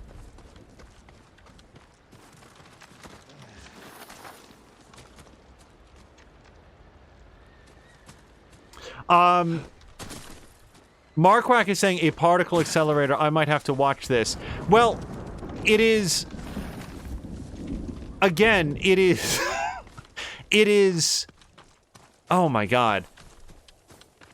Just imagine Lawnmower Man with worse acting, worse story, and worse special effects. And... that's almost what you get, right down to some VR sequences. Josh and his friend go to a local mall and pay what I have to assume was like $30 to get into a VR rig, which was just them standing on like a little platform and putting on Fisher-Price style VR headsets and playing the worst first-person shooter you have ever seen in your life. And the slowest also. Like, one of them slowly trundles into the view, and the other one watches them for at least 90 seconds before attempting to take a shot. And when he's off by 15 degrees, the two of them just kind of trash talk a little bit at each other. It's so slow. And then, of course, the Ghost in the Machine shows up, and it's like, hey, Josh, I'm coming for you. Like he's Freddy Krueger. And then he sort of pushes VR Josh off of a ledge, which, as you know, in VR means that in real life you have to fall off of a ledge. So he falls ass over kettle out of the VR rig, and no one is at all concerned that somebody using this public kiosk just narrowly avoided breaking their neck and or the Fisher-Price VR headset. And also Sam Lander saying you'll have to get HW on mic so that they can tell stories at you. Yes, no, there's many people that I'd like to have on mic, and I have pitched that idea, Sam Lander, just so that you know. My life is filled with people who are extremely self-conscious about coming on mic. I am disappointed about it, and tremendously glad that Mia and Chivalry, Feecrest, Fox Eyes, that there are some people who realize that the internet can be... Okay, so I don't want to... It's not fair of me to make this argument while others who are not on mic cannot speak for themselves, so I should eject out of this. But broadly speaking, I agree with you, Sam Lander. Yellowbird wants me to go somewhere else. He's trying to trick me because I know... Wait, Yellowbird, I've changed my mind. This is like some speed shit. Look at this. There's no way the bus in Speed made that jump, and there's no way Jin Sakai makes this. Nope. I'm gonna try it. But ladies and gentlemen, no way. Yup. Okay. I intended to do that. Okay. Just even this out a little bit for me, Jin. Try to get that. Okay. Chivalry says that's how Mia got started. Presumably, like, talking with us about that, that would, in any event, yeah, no, and here's the fun thing about HW. Like, when I do HW, my impersonation of HW goes, like, no, stop it. I never agreed to that. I don't know where you got that from. That's, like, my impersonation of HW. And, like, spoiler alert, he doesn't really talk that much like that. Mostly like that, but not that much. His impersonation of me, and this is something that I have challenged him on multiple times, when HW does an impersonation of me, he would come on mic and say, no, Angel's not telling it right. He was more like, oh, fiddly-dee, heavens to Murgatroyd, HW, you have to come on stream, which, granted, is exactly how I talk when I'm not streaming all of the time. He's really got me nailed. Okay, recover 1 kunai after performing a perfect dodge. No. That, again, is, like, it's not the worst thing. Like, I mean, if I had found this earlier, that might be pretty good, but I don't use enough kunai, nor do I land enough perfect dodges to make that a good risk-reward return. Salamander wants 3 minutes of Angel impersonating himself. Oh, Chivalry saying that I convinced Mia to stream. I'm just glad that she did, because she is excellent at it, and I am not surprised that that is the case. Salamander saying, Angel, you need some channel points for rewards. I agree. The thing is, most of the channel point rewards that I can think of that would be fun would require... I feel like the ones that would be a lot of fun for people would require some sort of a face cam. Like, I can think of all sorts of things that would be fun and interesting to do with a face cam. So here's what we're going to do. I want to cut... I'm going to just fast travel over to Fox. We're going to cut straight through that unmisted version. Unmisted section. Sam Leonard is saying face cams aren't expensive. True, but it is not the cost of... technology that's holding us back. It is the... like, to give you a sense, one of the things that was... Standoff? Wait, who am I standoffing? Why are there bad guys here? I thought I cleared this area.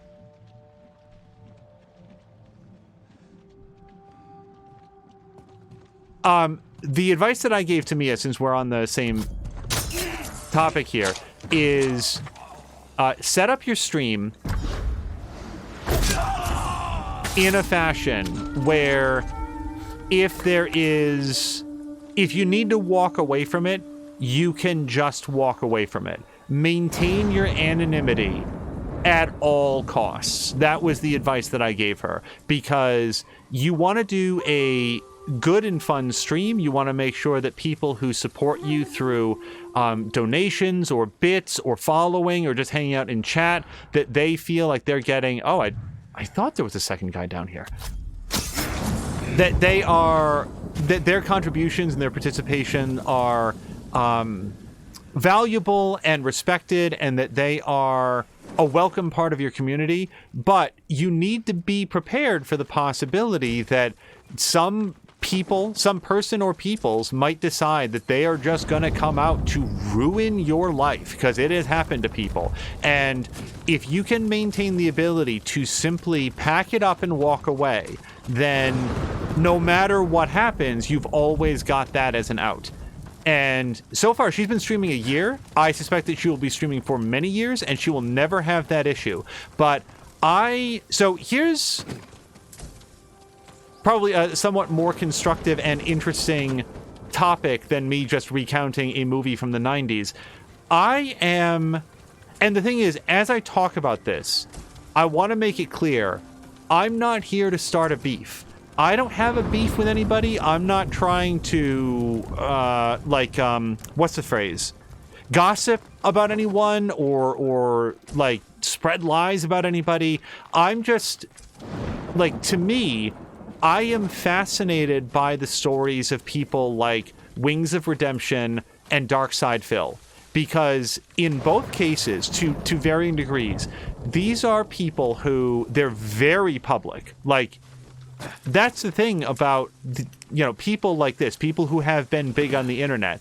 They put it all out there. They put it all out there. And after a while, like, people know everything about them. They know their home address. They know previous relationships that they have. They know their financial status.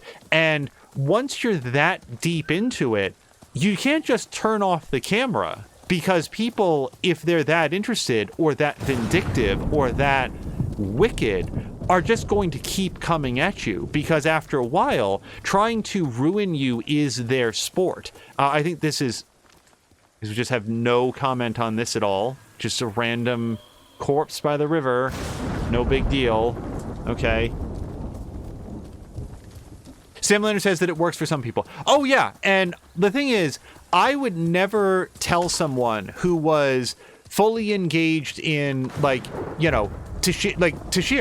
Tashir streams under his real name. He does business under his real name. He's on webcam. He talks openly about which state that he lives in. And he has a wonderful community and a high degree of confidence in his professionalism and his position in the community. And as far as I know, that's never been an issue. And I hope it never is. I will throw one additional thing out there. Me as a woman, and the internet can be particularly savage towards women. And that was another thing that she is extremely aware of that we discussed. And I said, another thing that you can do... And by the way, she believed a lot of these things. Her issue was, if I stream like everybody else is on Facecam, like, is anybody going to bother watching? And I said, yeah, lots of people stream without Facecam. Jason McMaster streamed for years without a Facecam. Mr. Binky streams without a Facecam. It's not a requirement. So just be yourself. Be exactly as you are, and it'll be great. Okay, so hold on just one second. Just time out, because Mark Wack has posted something significant, and I want to see it. Dealing with stalkers is a thing that some people will have to deal with. Yeah, and the thing is, for, like, especially a woman on the internet, you can... Hold on. You got it? Yeah, that's stable. Okay. Blop, blop. 1 second. I hate many directors. Well, I don't hate any directors. I have low opinions of certain directors. But I want to see what the comment is. Go up. Twitch. Okay, so this is sort of interesting given the two topics, Ghost in the Machine and Iron Fist. The director of Ghost in the Machine... You're kidding. No! Rachel Talalay? And I don't know how her last name is pronounced. She directed Ghost in the Machine. You're fucking kidding me.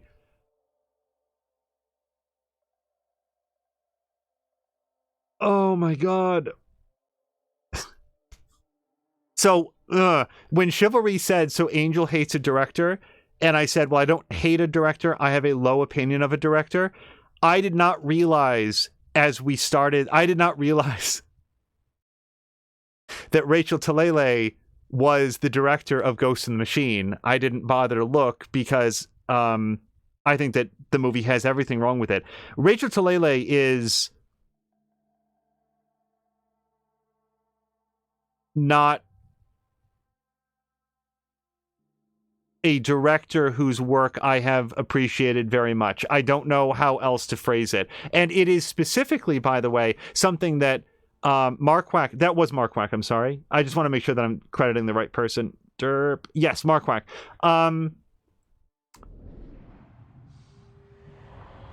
Rachel Talalay directed Freddy's Dead.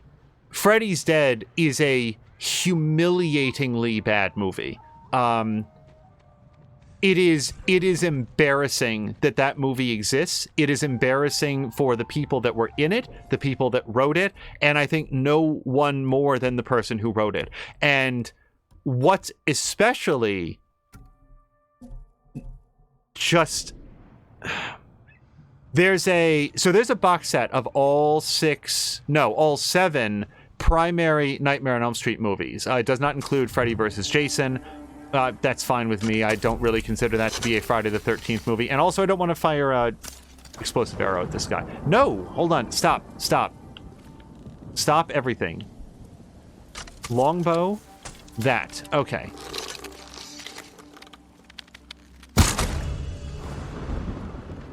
Okay, he didn't fall off the ledge. That's all I needed.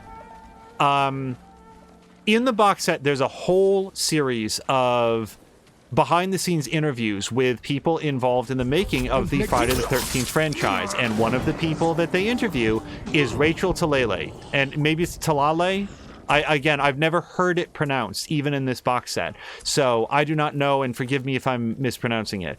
And Rachel Talalay has such a sneering contempt for Nightmare on Elm Street 4 and 5, and in fairness, many people do, but she directed 6, and it's awful. It's terrible. Hey, everybody, how do you want to reintroduce your horror villain? It's his final outing. It's going to be Freddy's Dead. It's the end of the franchise. What do you want to have him do? Should he have, like, a big dramatic kill, some big signature move? No. How about if we just have him imitate the Wicked Witch of the West? That's how we're going to introduce Freddy in our Nightmare on Elm Street movie. He's a big comedian now, everyone. He's impersonating the Wicked Witch of the West, which was such a timely reference in like 1994 or whatever the fuck year that movie came out. It's got actual cartoon effects, like actual like cartoon sound effects and stuff. The main kid is like, at one point he's like falling down and like boing, boing, boing. Oh no, like fucking Freddy pushes like a big bed of spikes underneath him. It's like, whew, oh, like it's so hard for him to push it out there because it's just hamming it up for the camera. Rachel Talalay was given the responsibility to direct Nightmare on Elm Street 6, and it's a slapstick screwball comedy. That's what they decided to do. And with a story that makes absolutely no sense at all. To what extent is the director responsible for the bad writing in a piece? I don't know. I only know that this is a movie that relies on you believing that 30-ish years ago, Fred Krueger had a secret daughter. Sorry, that's incorrect. A secret child. And that 30-year-old secret child might today be 16 years old. As long as you do no math at all, it makes perfect sense.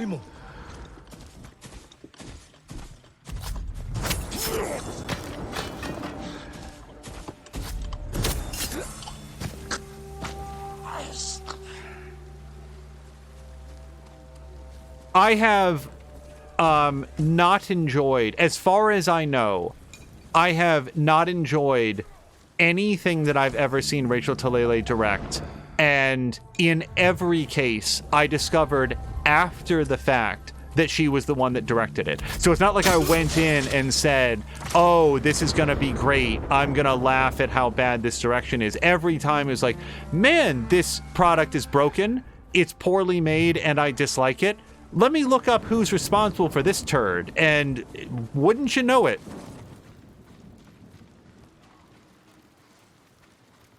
I don't enjoy, like, smearing people and their hard work because Rachel Talalay has been a director in Hollywood and doing television and stuff for many, many, many years. So there are apparently people that appreciate her work. The fact that I'm not among them does not reflect badly on her. It's simply me saying her work is not for me at all. Sam Melander says 30-year-old people are often 16.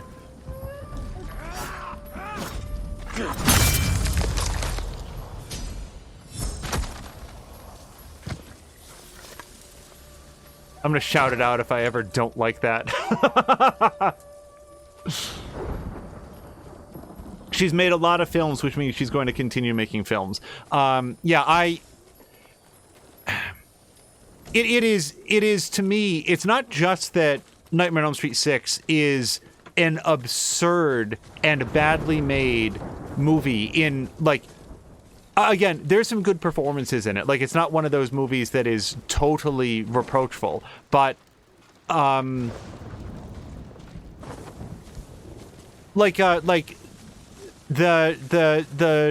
lead psychologist woman in it, she's okay. Her, associate, who, by the way, has no name in the movie, she hangs out with this guy who, as far as anyone knows, is simply named Doc. He's like Madonna, but with a PhD in something. He's also the one who explains Freddy's backstory, even though he has no way to know any of it. He's the one that explains that, oh God, 6, oh, it's so bad. Dream Sperm went into Freddy and cut him a deal when he was burning to death. They said, "We will give you power." And he said, "Yes, more power." And then he had dream powers, and that's how it happened. He wasn't spirit kept alive by the travesty of justice of having the parents of the murdered kids kill him, nor was he the product of being the son of 100 maniacs. His entire backstory is totally meaningless, and the only thing that matters is that in the final moments of his life, Dream Sperm showed up and gave him dream powers. And that's why we have Fred Krueger, everyone. Boy, Nightmare on Elm Street 6. I like the part in Nightmare on Elm Street 6 when the troubled youths steal the van to drive off on some excursion joyride, and when the psychiatrist tracks them down, she says, "That's it. I've had it with you. You drive this van back to the center right now." She doesn't even drive them back, everyone. She says to them, "You must now drive the van you stole back to where you stole it from. I'll be watching you," except that she won't be, because they leave. She tells them to go, and then she just stays behind. She just stays there. She trusts the kids that stole the van to bring the van back from like the troubled youth center where they're like locked into their rooms at night. Fuck, that movie is bad. Everything about that movie is so bad, except again, a couple of good performances. Not many though. Oh, Jesus Christ. Remember what was his name? I don't remember the character's name, but he was deaf, and then in his dream, Freddy's took the shape of his mother and pulled out a Q-tip, but it's a Q-tip that's like 3.5 feet long and jams it all the way in one ear so that it comes out the other. That movie's contemptible. Oh God, I hate Nightmare on Elm Street 6. And also, like, how, everyone, quick brainstorming session.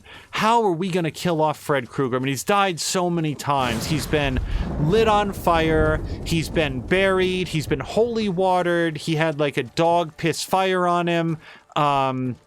He went up against Heather Langenkamp not once, but 3. Well, actually, this was before New Nightmare. So 2 separate times, and she's a badass. So how are we finally going to kill off Fred Krueger? How are we going to end off this storied legacy? Here's an idea. Let's have a totally previously unknown character who has no connection to anything else that's ever happened in the franchise light a stick of dynamite that they apparently took off of one of the kids in their troubled youth center. Because remember where they got the dynamite from? It came out of the weapons locker where they had confiscated all of the illicit goods that the kids had in the troubled youth center. So one of the kids had a stick of dynamite that they didn't decide to dispose of. They put it in the locker so that they could give it back to the kid upon his or her being discharged. Let's have a character stab dynamite into Freddy Krueger's torso and we'll blow him up. That's how we'll get rid of him. Fuck off. Oh my God. This is what happens when you mention Rachel Talalay to me. I'm so... Damn it to hell. Yes, Doc was... so I'm not familiar with the actor by name, but I've seen him in other things. Yaphet Kotto, if I'm pronouncing that correctly. Let me see. So Mia was missing Angel movie time. She's made a lot of films. Doesn't matter if they're good. Sheer numbers of previous jobs will keep her getting jobs. And the thing is, like... For all I know, and like this is a legitimate thing. For all I know, Rachel Talalay is a person that they bring into a troubled project because she will Ron Howard it. She will get it from script to screen. She's just a workhorse. She'll get it done, and then the studio can make back some money. I'm just saying that hypothetically, she works cheap, she's efficient, she comes in under budget, and she performs a valuable service for projects that would otherwise never see the light of day. I do not intend to pin blame for all of this on Rachel Talalay. What I do intend to say is when I see a documentary about the rise, extension, and then fall of the Nightmare on Elm Street series, and it's of everybody in the piece, it's Rachel Talalay who's out there saying, oh yes, 4 and 5 were just terrible. Oh, such a terrible reliance on vaginas in all of Freddy Krueger's stuff. Yes, they had no idea what they were doing. And by the way, like, one of the things that she says is they forgot the horror. They made too many like quippy jokes. It's like, when did you record this? Rachel Talalay, when did you record this? Remember when Fred Krueger has the power glove? Rachel Talalay, remember that fun gag? What are you talking about? That Nightmare on Elm Street 4 and 5 forgot where the horror came from. It's very difficult to separate the work from the person when they seem interchangeably dismissive of the quality of what they're trying to do. So I'm going to go over to this question mark now.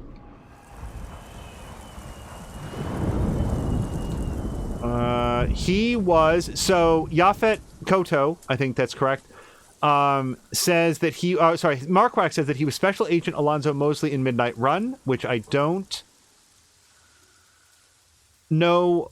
I don't remember that character, but also he was one of the techs with Harry Dean Stanton in Alien, and that does sound familiar now that you mention it. Like, I've never put that actor together in my mind into both roles, but yeah, like, he's a good actor.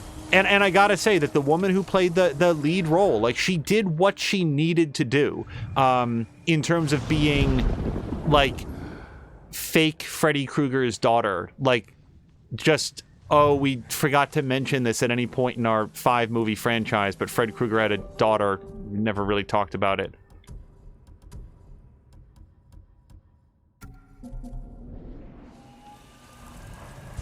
Here, you. I don't know if that was silent. Damage enemies with black powder bomb. I think that can be arranged.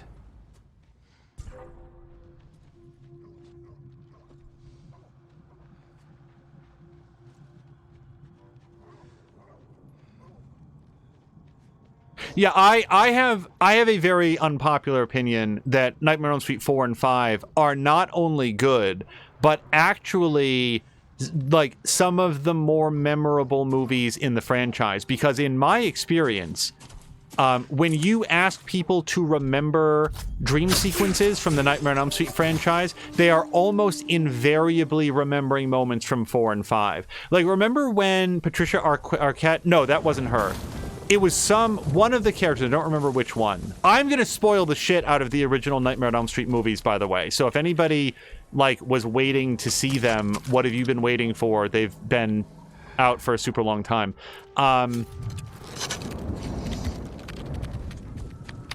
One of the characters was like really into fitness, really into bodybuilding, and she had, like, her dream sequence was that she was lifting weights, and then Fred Krueger comes over and, like, pushes the barbells down to the point where her elbows break open, but inside her arms they're like long, like, insect arms, and then her entire body breaks open. What is it showing me here? Probably just the zone that I'm in. Like, that's from, it's either 4 or 5. I don't remember off the top of my head. Or like the faces screaming in the pizza meatballs, like, that's 4 or 5. There's a lot of really memorable dream imagery from 4 and 5, and even if people don't like some of the story beats that took, I want to say it was 4 that first introduced the idea that...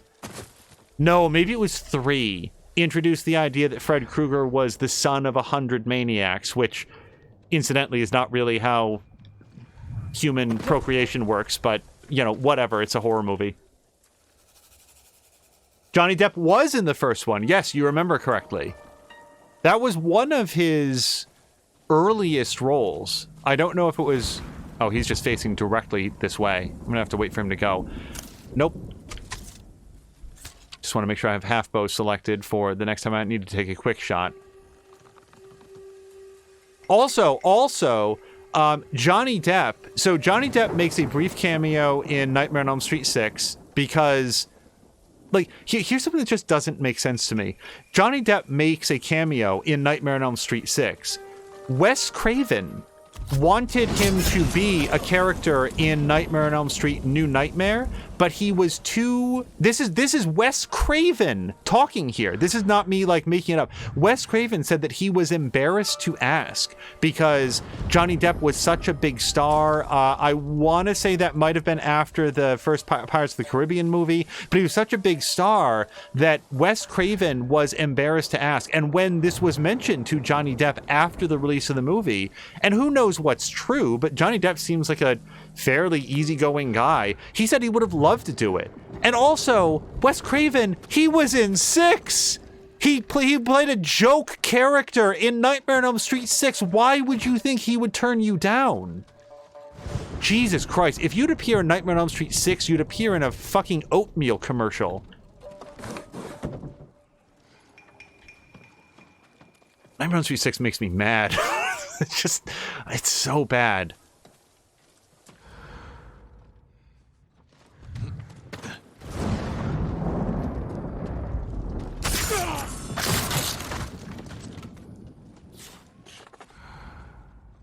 I would have expected that. I thought we were going to blow our cover, but since we didn't...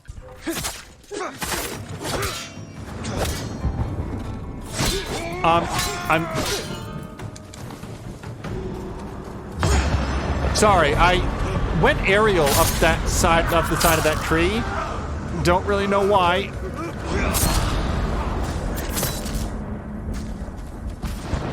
Okay, I think we killed everybody in this zone.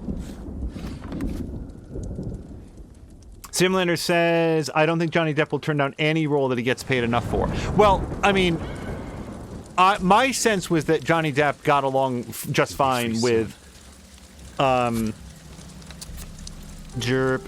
Wes Craven. So hold on. Thank you, my lord. Go. And stay safe. And also, I want to just lean in just for 1 second to say there's like a whole thing between Johnny Depp and Amber Heard, and I effectively know nothing about it. So I cannot weigh in on it. I don't know anything about it. I know very bare bones facts that she made a lot of accusations against him. It felt like there was then some evidence that indicated that she was not being factual about that, and that in fact she might have been abusive towards him. And then there was a court case that got settled with Johnny Depp losing. He tried to sue her for defamation.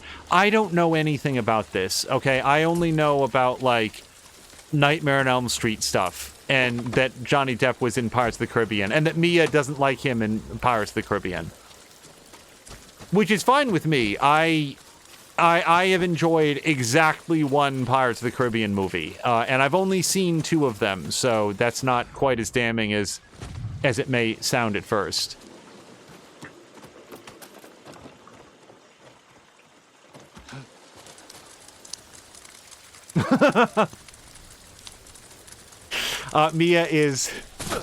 Mia says, again, no idea what's going on, but I see Johnny Depp's name and wanted to say, bleh.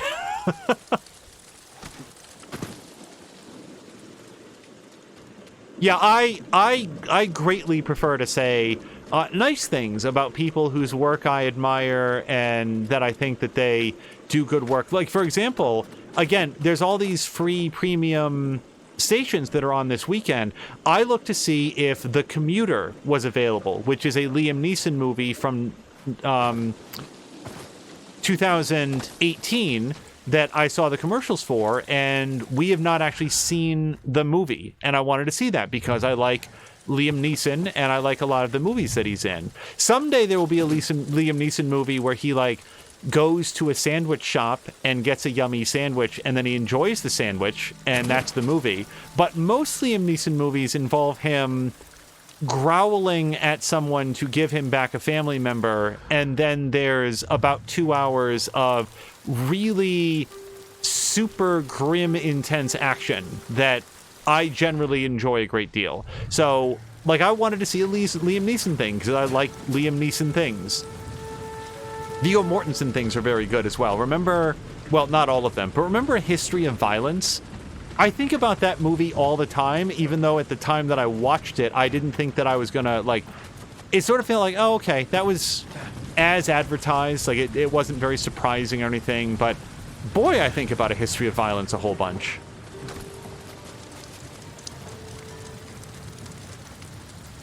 Chivalry's saying that Mia hates his fake British accent, to which Mia agrees, he's from the States, goddammit. But yeah, but I mean, like, just the fact that I enjoy talking about things that I enjoy does not mean that there's not things that I think are real bad. And for one way or another, Rachel Talele works are they're not my cup of tea. I'll say that.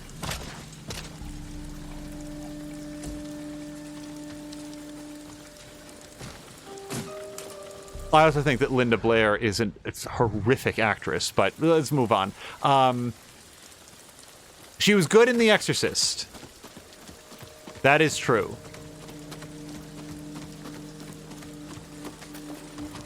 Okay, my curiosity for once pays off.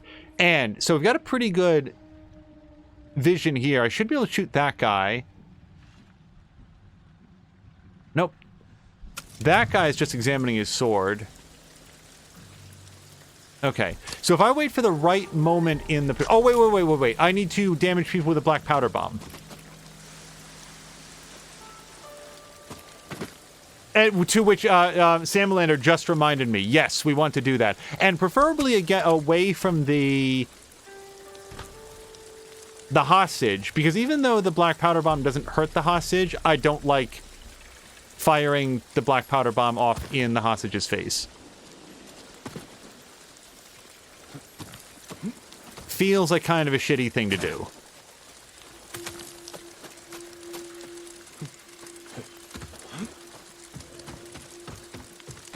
Alright, so I want to throw some firecrackers in an area where we're going to get more than 2 guys. Okay, I think if I throw it there, we'll get most of them, especially if Chungo there comes a little bit further this way.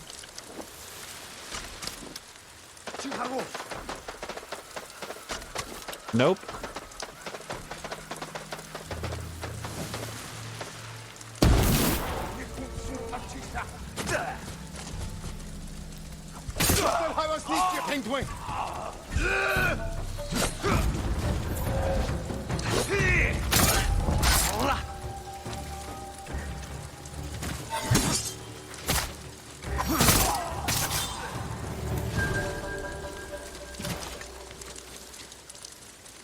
But thank you for the reminder, Samalander. I did, in fact, almost forget. Hold still.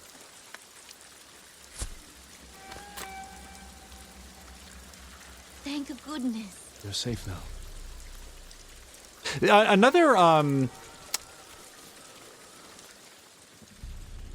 hold on. I like these little scenes as the people come and move back in. It's something that they toyed with in The Witcher 3, but I didn't feel like the village changed at all. And here, at least, we get scenes of, like, the fires going out and, you know, it looks like some repair work happens.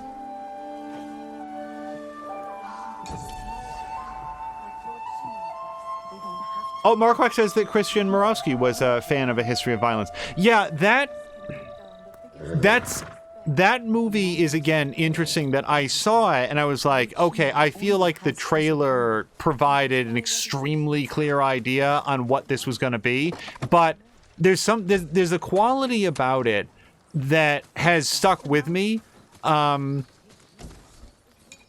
just as another example, The Butterfly Effect is another example of that. I feel like The Butterfly Effect is a movie that a lot of people sort of make fun of, and they don't think that Ashton Kutcher did a very good job in it. But without, like when I like something, I don't want to talk too much about it, just in case others haven't seen it. But the Butterfly Effect has a theme to it that was very effective to me. Also, I'm going to change what we have and haven't worn in a while. Let's switch back to yellow for a bit and let's find some cool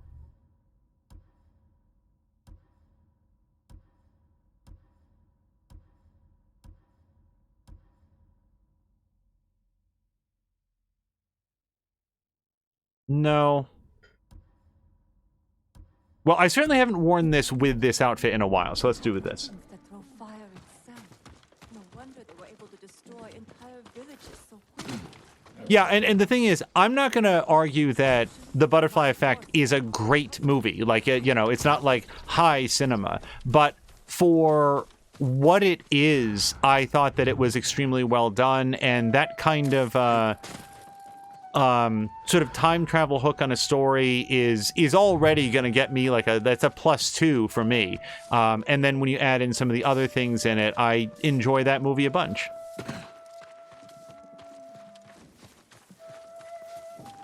I don't know who's playing that flute, but I like that.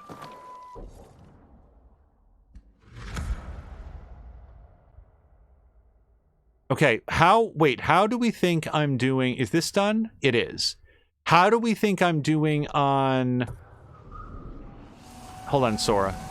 Oh, I've got full resolve. Let's go do a duel.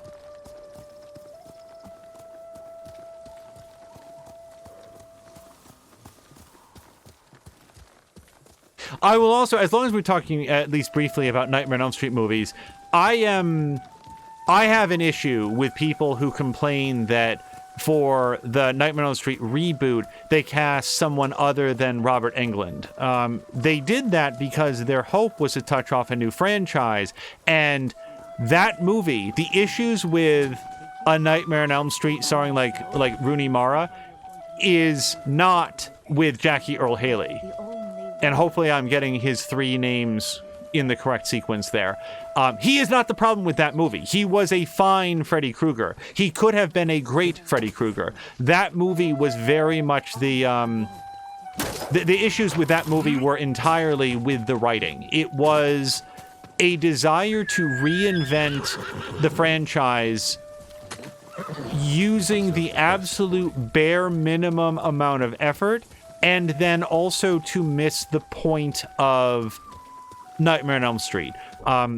Somebody, and I want to say it was Dr. Wolfula on YouTube, made the observation that horror icons tend to be reflective of the era in which they were created. So that's why reboots of Friday the 13th or Nightmare on Elm Street or they just did like a new Ring movie, they don't tend to be successful because society, the fears in society may have moved on to other things. In the 1980s, there was a big fear of indiscriminate violence that would just like be visited upon you and no place was safe. And that was something that Halloween and the Friday the 13th movies traded in. Your kids are never safe, no matter where they go. Violent murderers are stalking our suburbs, and crime is on the rise in the United States. And that's where a lot of that came from, and therefore you saw that reflected in horror icons of the time.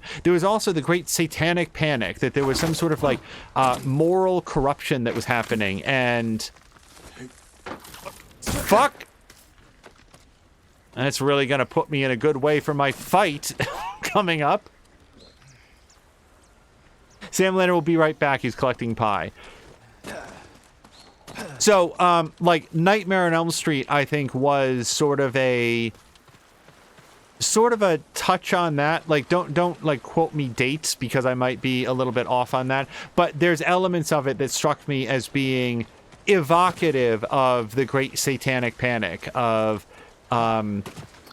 there are people and organizations that are trying to victimize our kids and warp their sensibilities, and the justice system cannot protect us.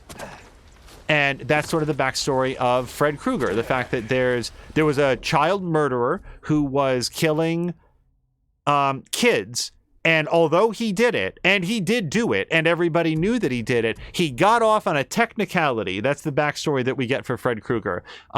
He got off on a technicality, and therefore the parents had to take the situation into their own hands. And that's how we got the legend of Fred Krueger.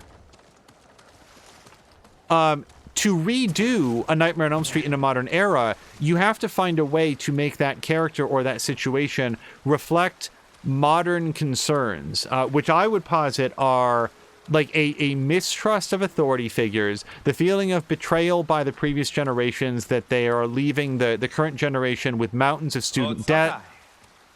Thanks for coming. No jobs, no job opportunities, you know, that the previous generations sort of burned the social safety net behind them and left the next generations to, quote unquote, fend for themselves with, while simultaneously sneering at them for not working hard enough. Like, that's sort of like the feeling in the generation, you know, the millennial generation. And you need to find a way to tap into that to make a modern day Fred Krueger story, I think. And that's what the current one didn't do. It just retold the old story.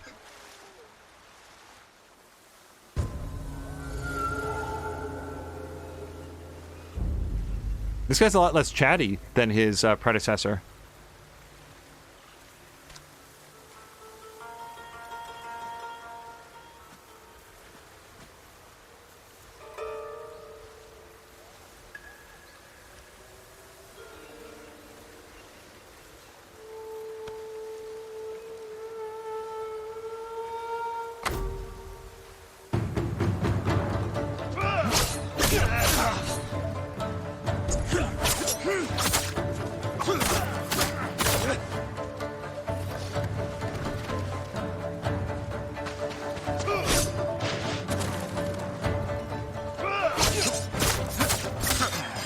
You understand. This is just a job. No worries. You know, we all gotta get paid.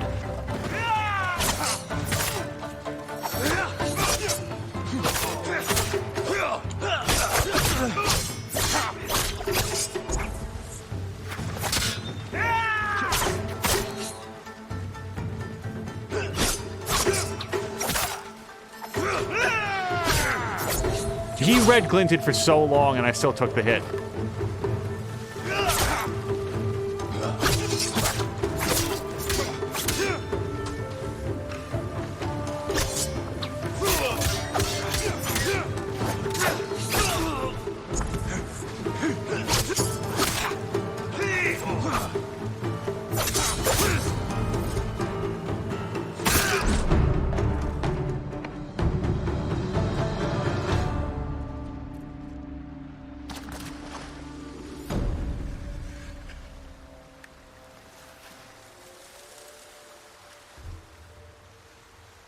Oh, I've got 2 points. I did not even realize.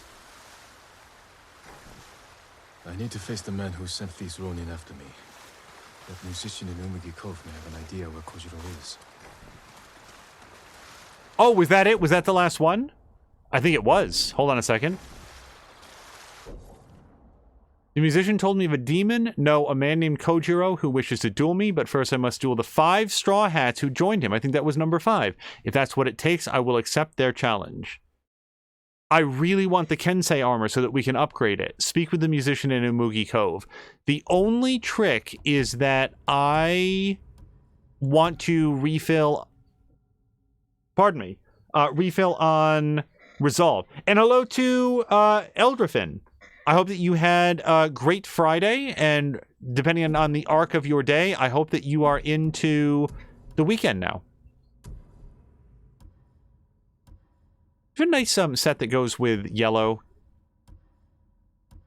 Something green, I would think, would look pretty good.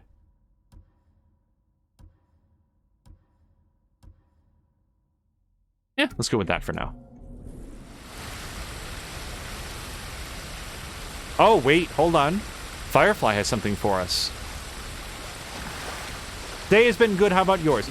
Day went really well.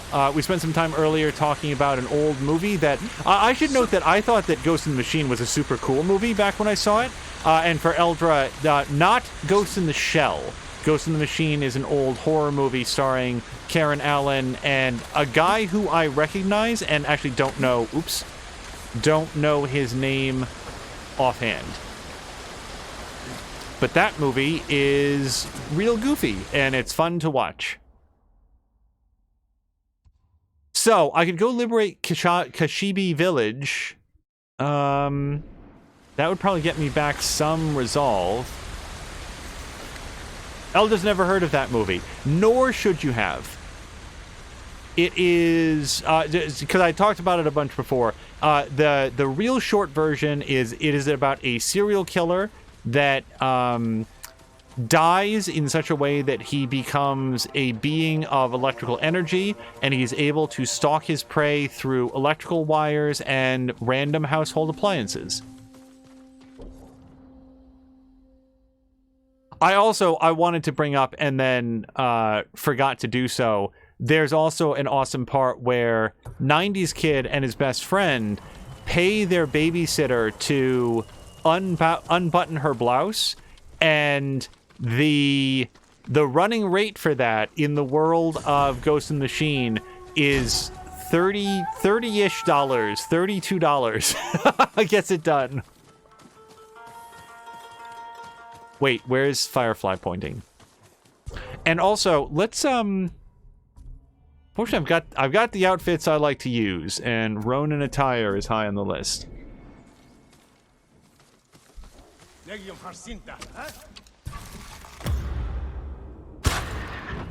Whoops.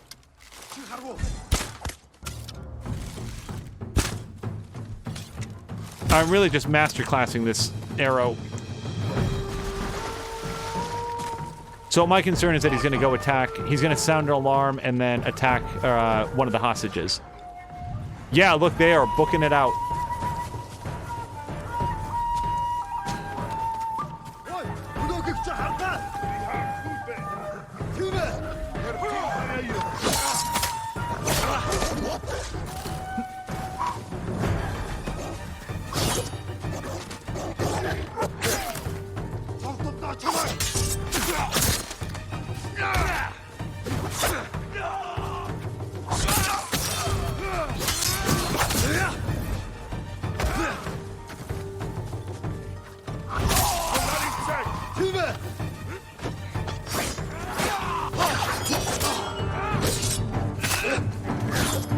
Oh, they brought in all the reinforcements. Okay.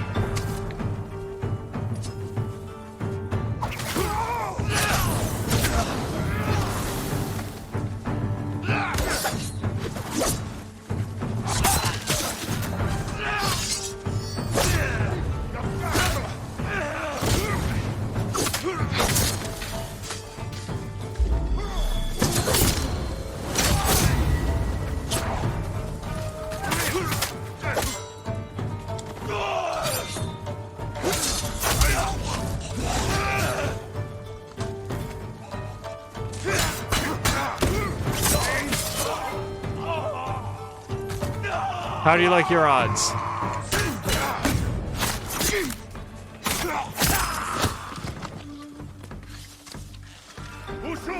Oh, the combat in this game, Eldra, is extremely fun. Although not so fun right in that particular moment. Oh no, we burned to death a second time. Get up. No!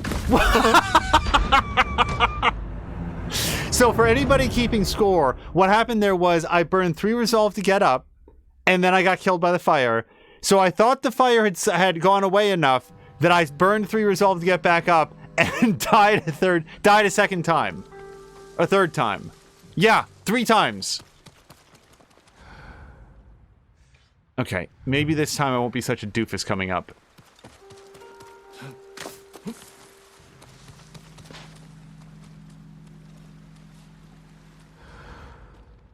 Okay, now one of the goals is assassinate an enemy from above, and we actually have an opportunity to do that, I think, right here.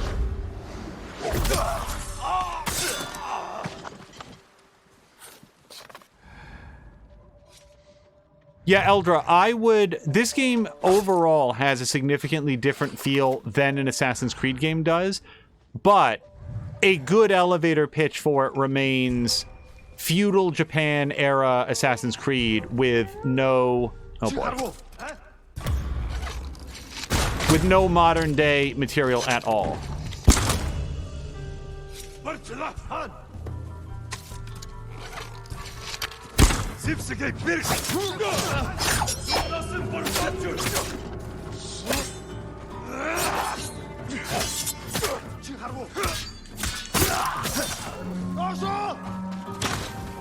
No, I'm still just a big doofus at it. Okay. Oh, he just waited for me to come around the corner. Man, being on fire really sucks. The only time that's a good idea is if you are the Human Torch or Blaze from Heroes of the Storm, because he heals when he's on fire. I guess technically Ragnaros is fire, so it's okay for him as well.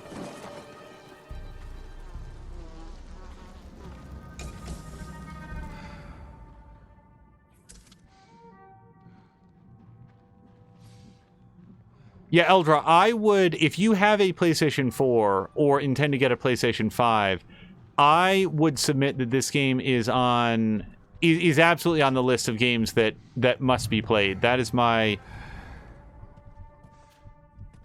feeling on it so far. Okay, so here's what we're going to do. I don't want to face all three of those guys at the same time, so we're going to draw one of them right there.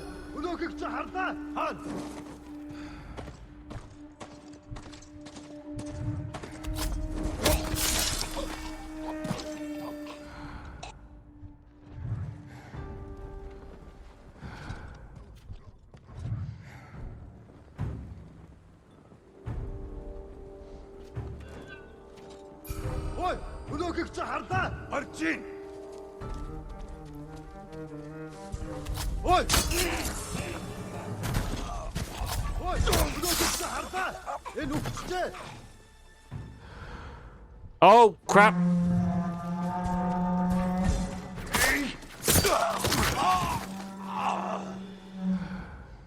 Okay, I think that's the alarm sound.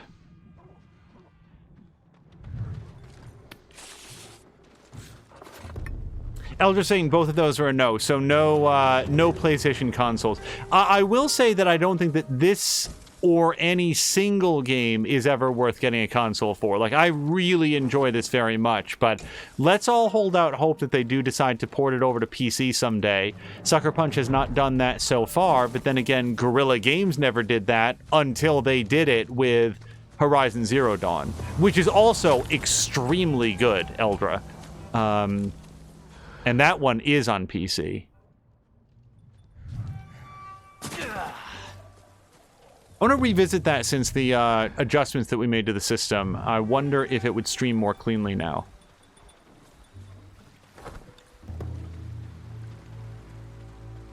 There is also a story. You happen to be joining right at the moment when there's not a lot of dialogue, but usually there's a big context for the people that we're murdering.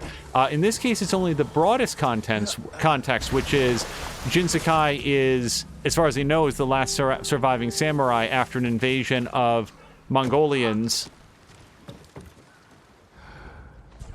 to the island of Tsushima, which is off the Japanese mainland.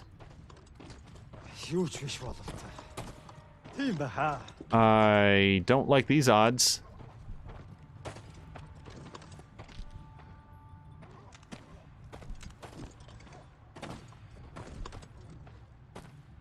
I can't tell if that guy's facing in my direction. Oh, he super is.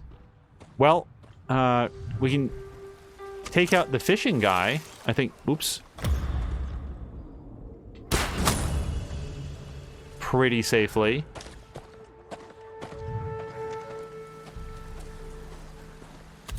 Fuck!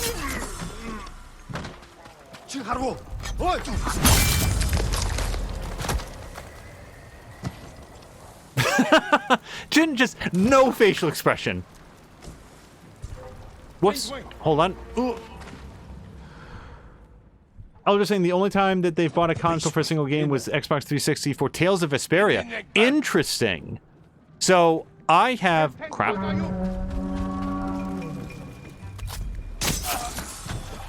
I have the only Tales game that I've played. Let me stop to make sure that I am remembering correctly. I think the only Tales game that I've played was crap. No. Tales of Symphonia, which is one of the best regarded ones, and I felt lost and bad at combat. So I did not wind up making it very far.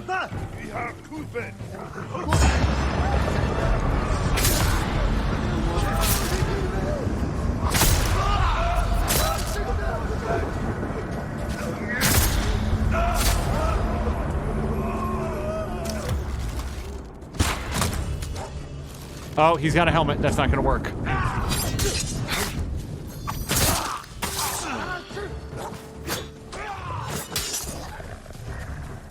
We're going to have to take care of that dog.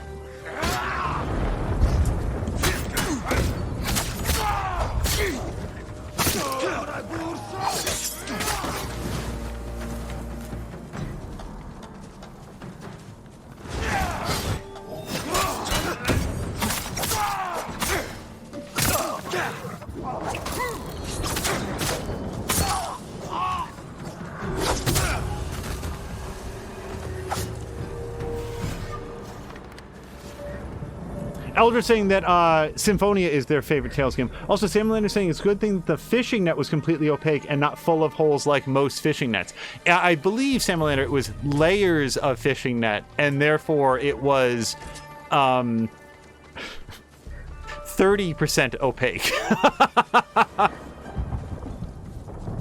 Yeah, you would have thought that no matter how many layers it was, you would be able to understand that there was somebody skulking around back there, but fortunately for Jin, they built fishing nets back in the time out of completely solid sheets of fabric. You'll find, by the way, the Sashi Mono banners are one of the collectibles that I... Oh, wait. I want to look at the records. Conversations with the Khan 8. Koten senses a potential rift forming between the Ghost and Lord Shimura. While I expressed doubt, he assured me the Empire has had long experience with such proud warriors. He said to me, Daizo, there's nothing easier than to prey upon the vanity of ambitious men. People say my grandfather, Genghis Khan, conquered the world because his armies were stronger, faster, and more ruthless than those who opposed him. Nonsense. Ruthless men make war everywhere. Genghis knew how to befriend enemies and turn his enemies against one another. That is what Lord Shimura and his nephew do not grasp yet, but I will teach them. I've been wondering if Lord Shimura is not... We'll talk about that in 1 second. May canon grant mercy on anyone who opposes this man. It did not go unnoticed by me, and please, for people that know the game and so forth, please don't spoil anything, because... You know, come on.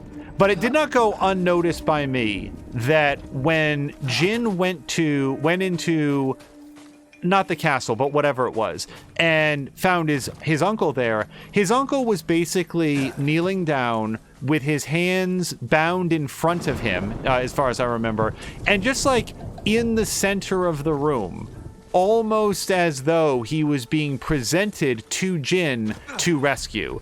Jin himself never questioned that, but I definitely thought, that's a little weird, because every time that we've seen him prior to this, Lord Shimura was locked up inside a cage. It's almost as though he had been removed and then maybe bound up at the last minute just before Jin, just launched his attack so that Jin could come in and he would not come to any harm as Jin killed all the guys. But maybe I'm reading too much into it. Oh, it is 5 o'clock, and Mia is saying that the stream will be starting a little bit late. We'll let you know when I'm ready to go. Thank you, Mia. I did not realize it was already so late. I did not really think that we were going to go until more than a Mia, but here we are. So thank you for the heads up.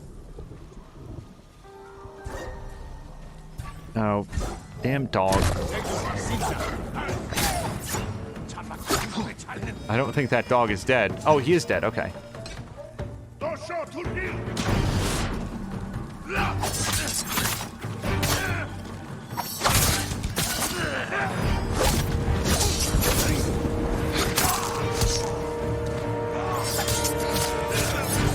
Oh, I tried to dodge. No.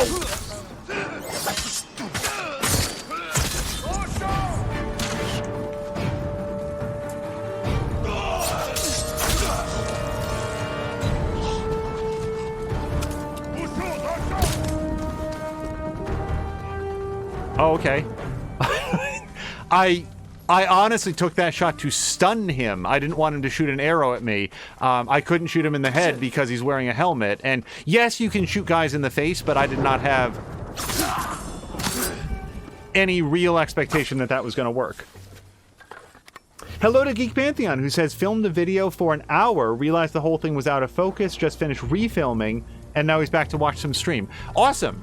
We'll actually be wrapping up relatively soon, but that is going to be dependent on when More Than a Mia goes live. So we do have some time in front of us, and at a minimum, we are going to be finishing up this encampment. And since I've been seen, I think I'm going to squiggle under here.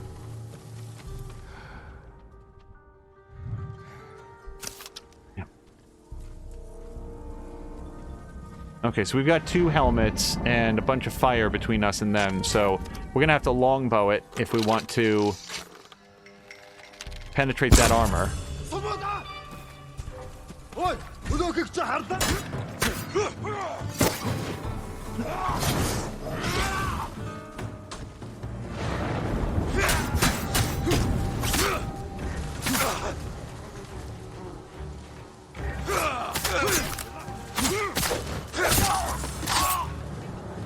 Kick him off the edge. Oh.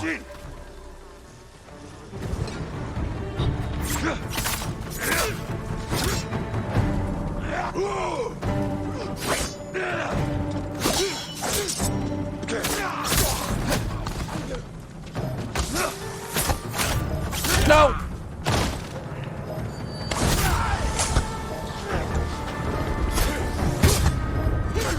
Okay.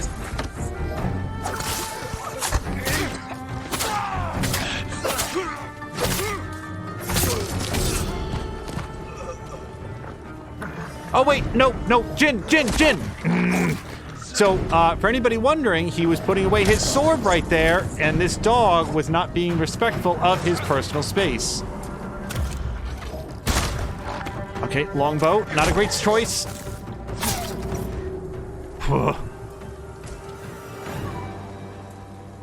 Elder's gonna get some water real quick. I will... Wait, one thing I was going to, just describe for the benefit of Elder or anybody else who might come in here and see for the first time. What's happening during combat is real-time changes of different sword stances that have different moves available and are broadly appropriate to face specific types of foes, with the most common being spear guys, big brute guys, sword guys, and shield guys.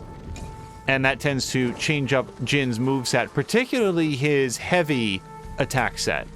Like what combos he can do with his heavy attacks.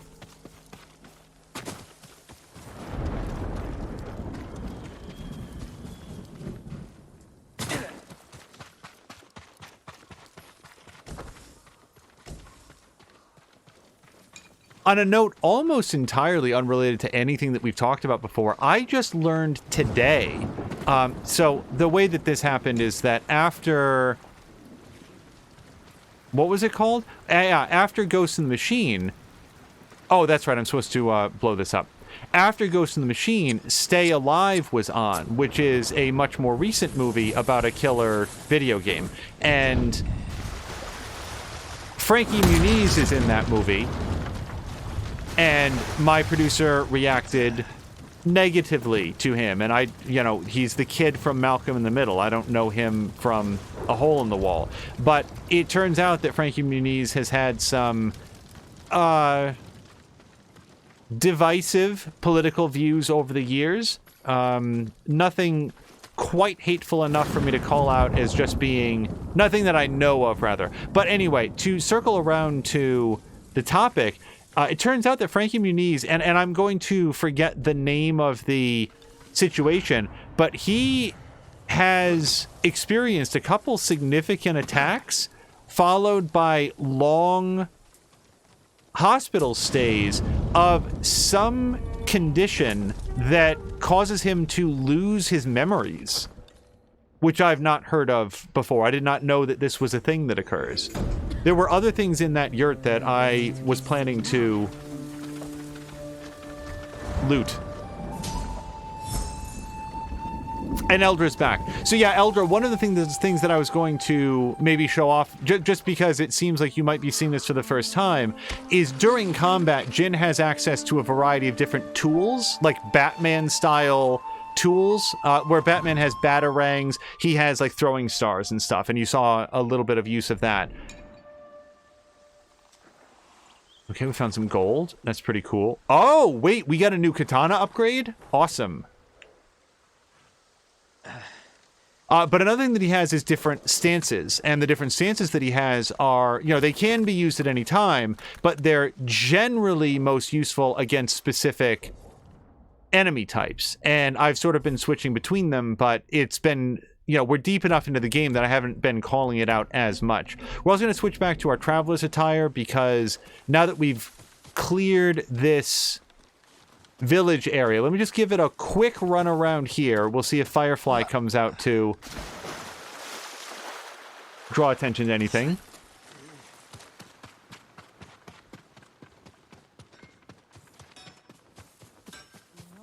Yeah, and this is not a game with, like, different builds, really. Well, I mean, I guess to an extent there is, in that Jin's different outfits are suited for different things. Like, they have some... Oh, hold on.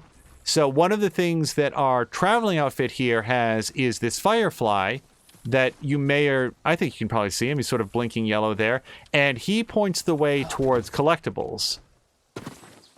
He doesn't come out all the time. It's only when you're using this particular outfit. And I do see a flashing item over here. Greek vase. During the summer of 1242, the Mongol defeat of the Latin Empire caused a major power shift in the Aegean world. An invading force led by Kadan, son of the second great Khan Ogedei, swept southward after devastating Bulgaria and Serbia. Though repelled during an initial encounter in... So is that Thrasi? I don't know. I've not heard it pronounced. Subsequent relations between the Mongol Khans and the Latin Emperor Baldwin II suggest that he was at some point captured and forced to submit and pay tribute to the Mongol armies. This is likely how the vase wound up in Mongol hands. And they transported it all the way to Tsushima. Just wanted to show off their loot. So Chivalry says back. And by Chivalry, let me know if... More than Amiya, let me know when she is going live. We just wrapped up this location. There's certainly plenty more to be done in the game, so I can keep going if she needs time to get set up. These are all the areas that I think we just searched, so I just wanted to look across the bridge here. See if Firefly comes out again. Oh, Eldra. Jin also has a pretty cool grappling hook. Lets you go like this. Which I like a bunch. Super fun to use in combat. Oh, yeah, Eldra. This game is gorgeous. I love... It's, you know... It feels like the high mind way of saying, like... Oh, I'm above graphics. I only care about gameplay mechanics and good writing. Well, yeah, I like gameplay mechanics and good writing too, but isn't it a treat when those things take place inside of a world that is so vibrant and colorful all the time? We make a good team. So Chivalry is saying that she may not be going live until 6. Well, hold on, that might reroute things, because I wanted to go get... How are we doing on Resolve? I have almost as many moons as we went in there with. So I'm again going to cheese this slightly. We're going to go to our outfits. We're going to put on our, what I call the Wolverine set. We've sort of geared this one out with some charms to make it extremely good at healing. So look down at the bottom right-hand corner there where we got the red, it's bottom left-hand corner. See that red bar? Watch what happens when we spend one Resolve moon. Blurp. That's what that armor set does for us. So that helps us to preserve them, the moons specifically. I would love to get a little bit more Resolve. So let's go see what's over here. Elder saying that it is a treat, not always needed for full enjoyment of a game, but if a game combines great story combat with gorgeous areas and graphics, it's a treat. Yes, and that is, like, very much agreed, and that's what this game nails. Like, that's kind of what I'm hearing about Godfall, that people really like the way that it looks, but the combat and the way that the game is designed mechanically really fall short. So I'm going to hold off until I can see some more, possibly played by Haseo Ryu at Haseoryu. I know that he's been a fan of the game and he's done some co-op, and I would like to see some more of it, and to make sure that his, what feels like a fairly high opinion, is borne out in the days and weeks to come.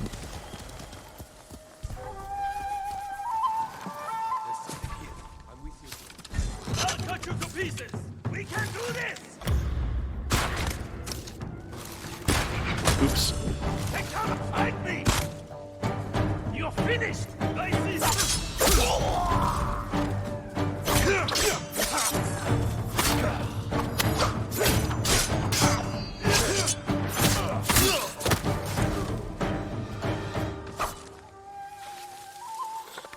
Well, we came out of that with more moons than we went in with. I don't have all my health. Yeah, so here's what I'm going to do. I'm going to spend 1 moon, and then we'll see if we can get 1 more. And now we're going to follow Mysterious Fox, and we'll see where he has to take us. Mark Rock says that was cinematic. Yes, when everything fires on all cylinders, it's like, yes, you feel like such a badass. And when some random dude with a spear just kind of repeatedly pokes Jin to death because I can't quite get the timing right on the block with the spear guys, that's always like, oh no.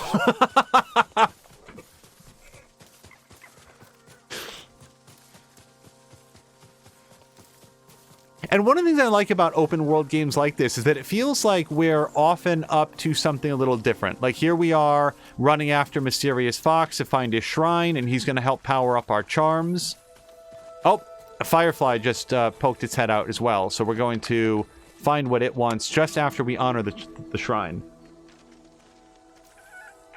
Eldra, I've used this comparison in the past, so some have already heard it, but Watch Dogs, the first Watch Dogs, is an example of a game that just did not land for me until on the PC version I downloaded basically a reshader mod. It was well, that's not fair to say. It was the worst mod that basically retuned the visuals and the lighting and the color palette and everything to be much more similar to how the original E3 presentation was, and adding that graphical flair to it was instrumental in helping me to enjoy the game more, and I played further into a point where I became more engaged by the story and the base mechanics. Like, pretty graphics are not going to... Oh, I think it's a cricket.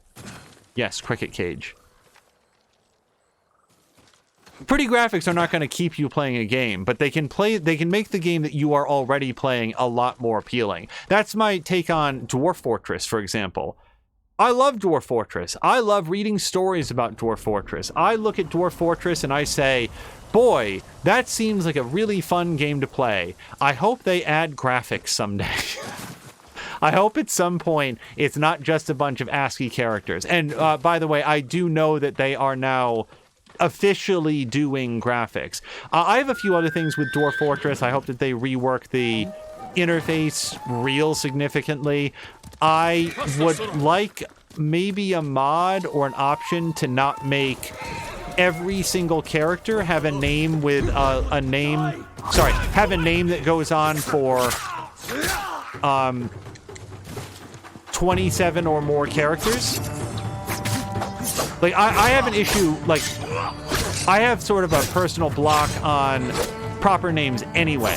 It's very easy for me to... Hold on a second, this guy's...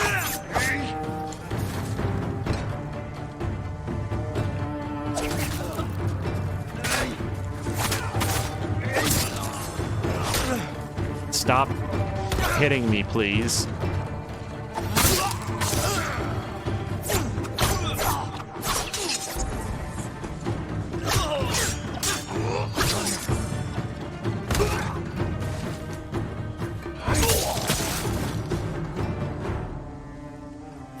Straw Hats really get my goat.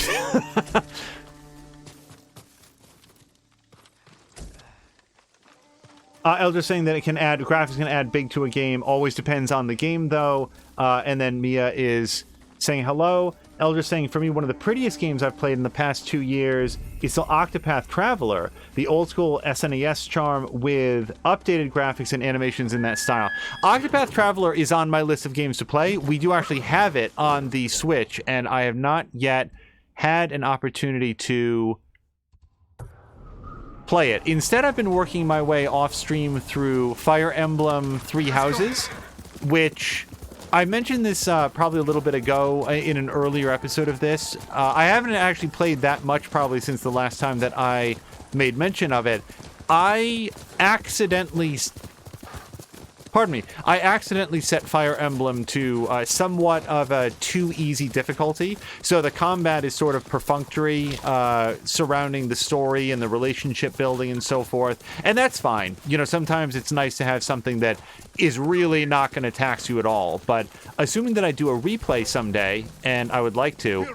So, time out, everyone. Just let me get changed. Jeez. Oh, I really wanted to do a standoff.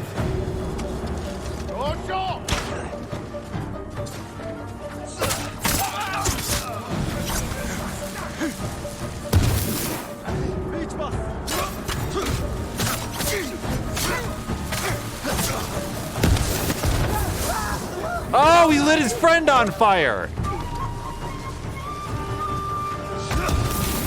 I don't think the big guy has your best interest in heart, guys. Maybe you don't want to have your fight with me after all.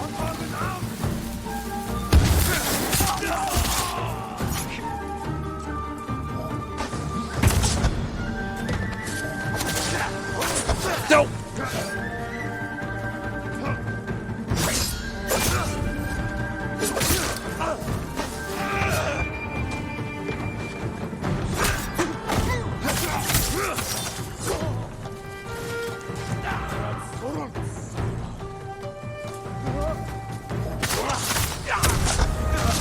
Oh, I really took that right in the face.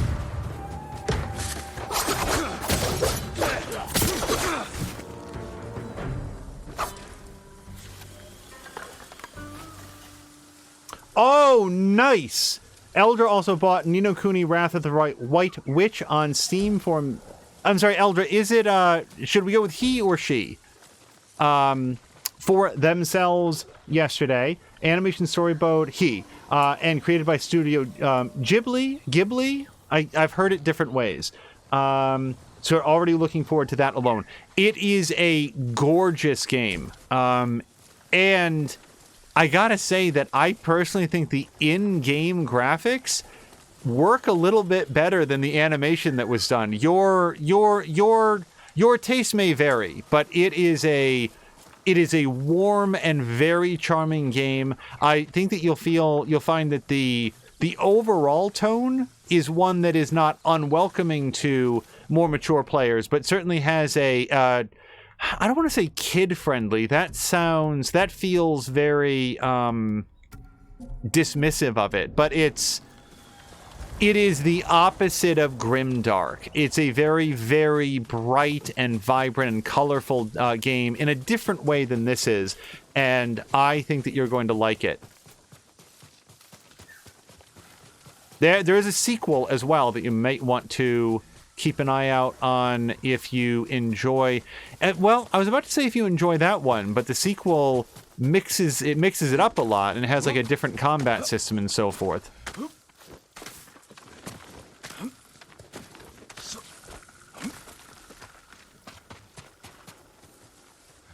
Oh, I think Yellowbird is taking us to a bamboo strike.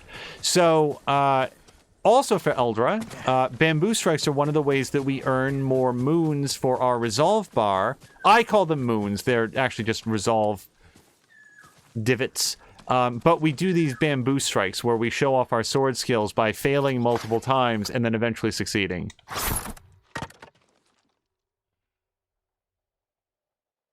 Oh, see, I did a double tap. Hold on. Nope, that was too many triangles. You have to do it fast is the thing. Nope, that time I didn't hit triangle at all. Nope. Oh, man. Okay, I'm going to stop talking about what I'm doing wrong and try to do it right. Hold on. Nope.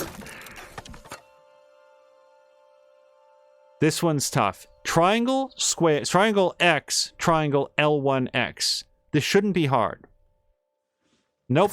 What I'm doing, just so you guys know, I'm hitting L1 too early every time. Tashir would definitely fail these many times. Some of them I've gotten real easy, and hello to Tashir, by the way. And this one is... I need to not hit L1. There we go. And now I just have to do it even more complicated this time. Okay, faster than that, A. Okay.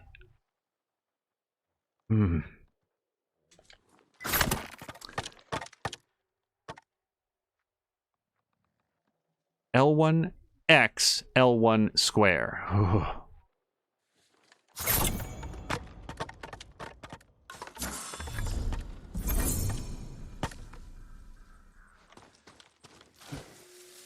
And I kind of doubt there's going to be anything too cool in here, but sometimes there's supplies or whatnot. Before I end the stream, we definitely have to do... So, Tashir, Division Force, is that happening tomorrow? Because I very much want some Division Force. It is weird, and like, not unwelcome, but just it's weird to have, like, days off and to not have Division Force. Like, I've had Wednesday, Thursday, and now Friday off, and it's like, oh, I gotta go get on Division Force. Oh, that's right, it's not on today. So I will very much be looking forward to that, and he is confirming in real time, yes.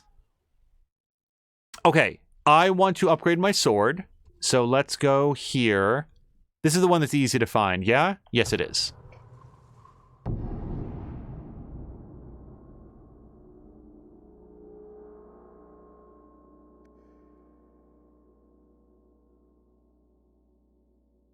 I will say that my memory of Ni no Kuni was... And Firefly still really, really wants me to take this guy's flag. My memory of Ni no Kuni is that one of the elements of the combat that was challenging is that it runs in real time and is always running. Like, there's no pause time to give commands to your characters. So...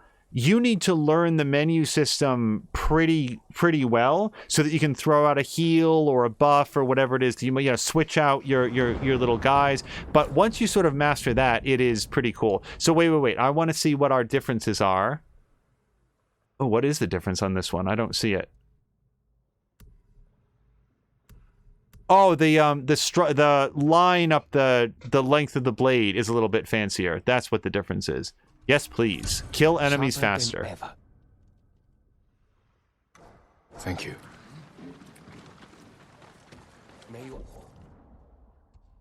Okay, well, if we've got some time before Mia, let's go see if we can get this suit of armor. So, yep, we're going to go back to... We're going to resume Tale.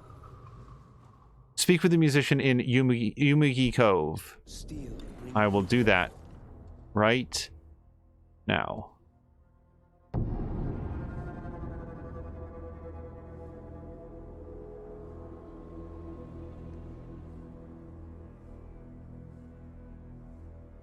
Yeah, Ni no Kuni is just a pleasant game. It is, in terms of tone, most analogous to like a Dragon's Quest game, where it's just bright and cheerful, and it somehow manages to deal with some pretty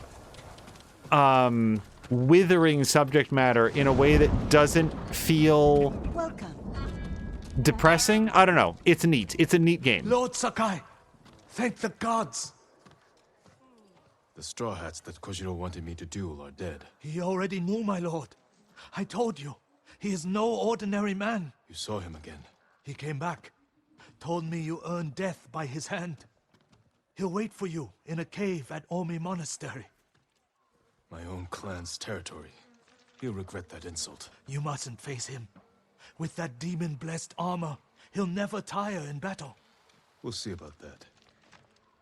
I'll pray for your victory.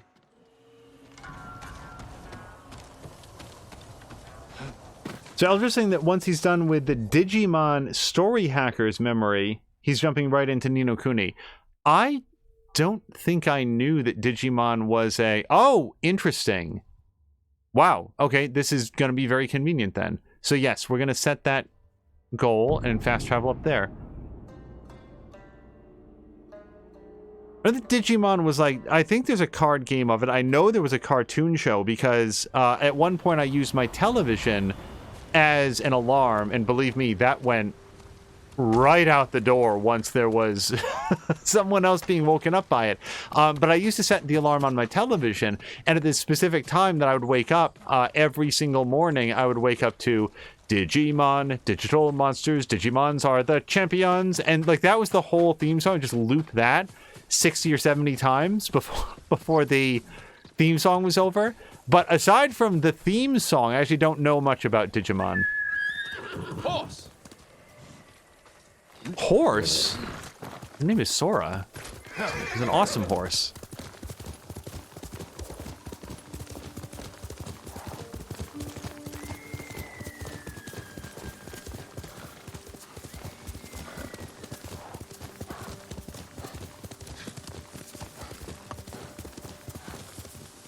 Oops.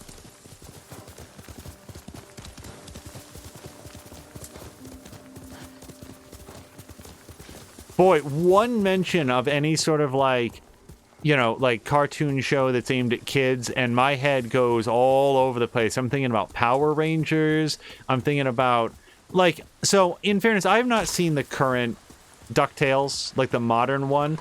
I just don't like, I don't like the art style very much to it.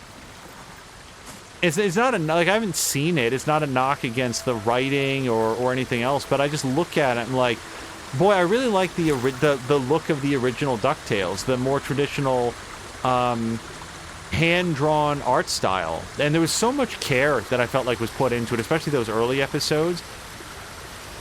Then I look at the current one that looks like not as carefully done to me. I don't want to be like an animation snob. It's just I look at it and say, it's not really made for me. So I'm just taking a quick look to see, is there a way down from here? There is no way down from here that I can see. Let me walk down, see here. Power Rangers I kind of respect. Oh! I couldn't stand on that. Okay. Eldra did not know... Oh, yeah, Tashi was asking, has anybody seen the new Animaniacs? He's very afraid. So I did not expect to like Animaniacs back when it first came out, and then I saw it, and I have to say that I did really like it. I particularly liked Pinky and the Brain. I liked... Can I get down here, do we think? Hopefully... No! Oh, I landed too close to the shore. Hold on, I'm going to try that one more time, just because it's a video game and I can afford to die multiple times. Which way does this go? This way. But no, I have not seen the new Animaniacs. I remember liking the music stuff that they used to do from time to time. Please land in deep water. Okay. It's just that saves so much time to get to this cave entrance. Okay, so where do we stand? We want our best outfit. We've been having lots of good luck with the Gusaku armor.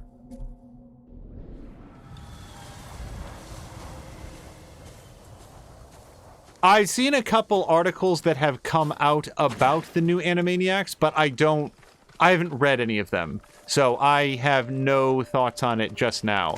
I'm curious if they got any of the original voice actors back, because I really did like... To me, the Animaniacs were less about the art style and more about the voice crew. Lord Sakai, at last. Now, I just wanted to point out, how did he know that this was Lord Sakai?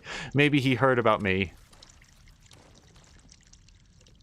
The musician told me your armor was blessed by demons, Kojiro. Do you believe him? I think you should have stayed a legend.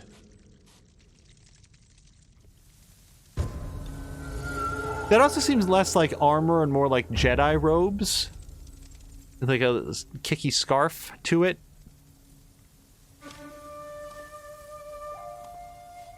Oh, all the original crew is back. Well, that is promising. Yeah, I like the fact that like there's a kids show in which there's a principal character who's basically doing an impersonation of oh fudge.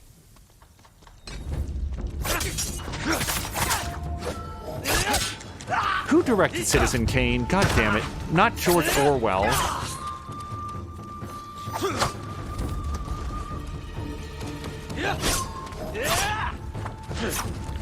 George Orwell wrote 1984, and Citizen Kane was directed by someone that was not that guy.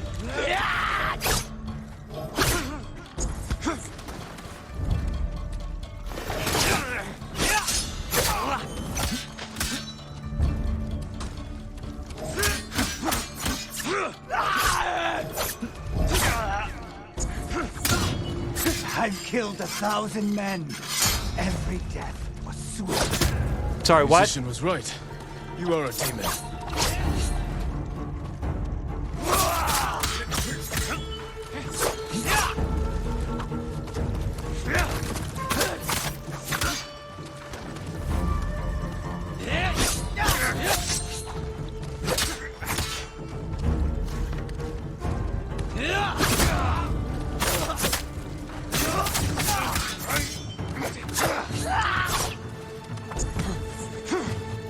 Oh, I had so much time to respond to that. Are you the one who finally killed me? Is that what you want?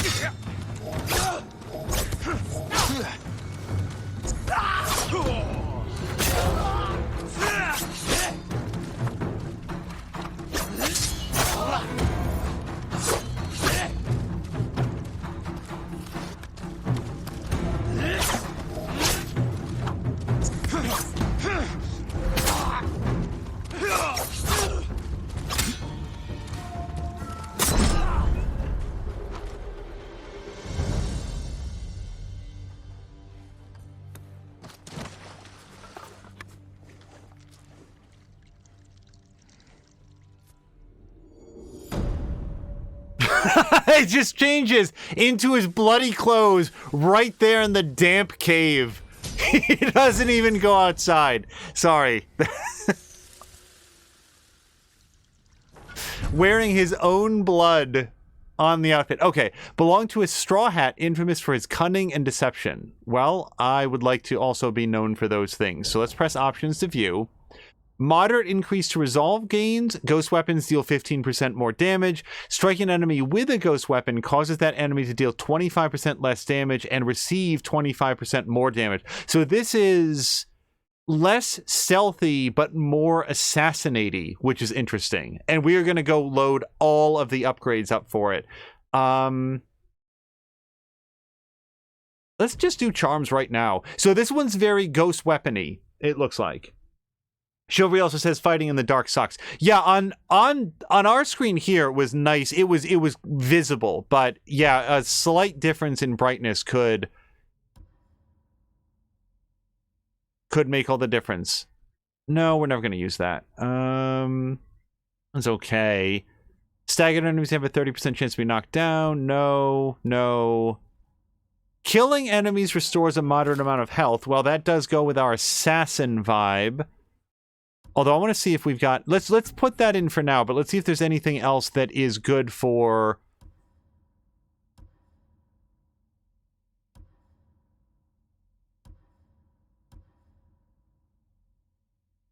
What's the phrase that I'm thinking of? Ghost weapon-y stuff. No. Throw 2 additional kunai is a good one for sure, because if we're going to do ghost weapons, that's going to be high on the list. And then, what else was it here? Smoke bombs restore 25% of your health. That's another ghost weapon-y thing. Let's slot that in. I didn't see anything else in here that was very ghost weapony. Wind chimes that release poison vapors, that's cool, but it's a little bit more of a Ronin outfit, I think. Remain hidden while assassinating guys from grass. That also seems useful, but it's not critical. Yes, Sam Lander, I do have 5 points to spend, and I do need to do that. I think we're going to use these two for now. So for our minor charms, let's look for anything that... Yep, ghost weapons do 20% more damage, and we're probably going to layer that on another way. So whether or not it's now 40% of damage or the 20% gets another 20% added onto that, it's a little unsure, but we're going to have that in there.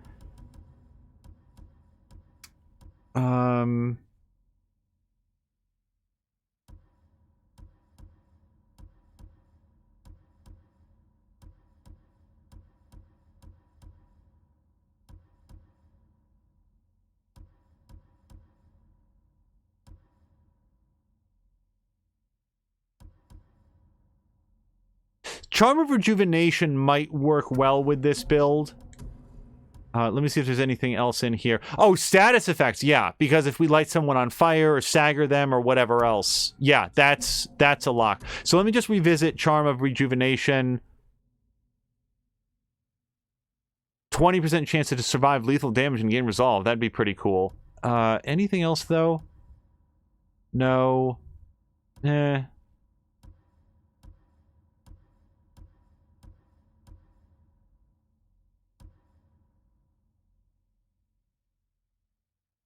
Well, effects with a... That's, again, going to be more of a ghost weapon-y thing. Yeah, let's do that. Okay, so this is going to be our ghost weapon outfit. And do you know what we have none of for these? We don't have any cosmetic options for either of our two most recent armor sets. So let's go get some.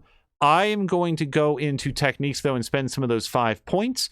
I think we're probably going to start by getting Terrifying Parry. Although, wait, do we have... No, we have better things in here. Can I inflict twice as much damage? That sounds like a good time.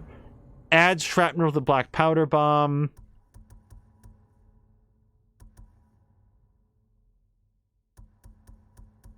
Let's do the healing from the black powder bomb. I feel like that's a good one. And we're going to save the last point for the next thing that we want, because now everything is 2 points.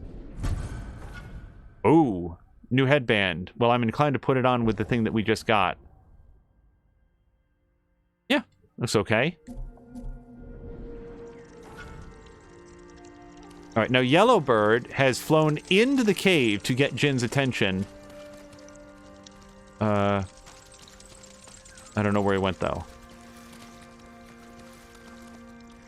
Yellowbird. Oh, man. No, I don't know where he went.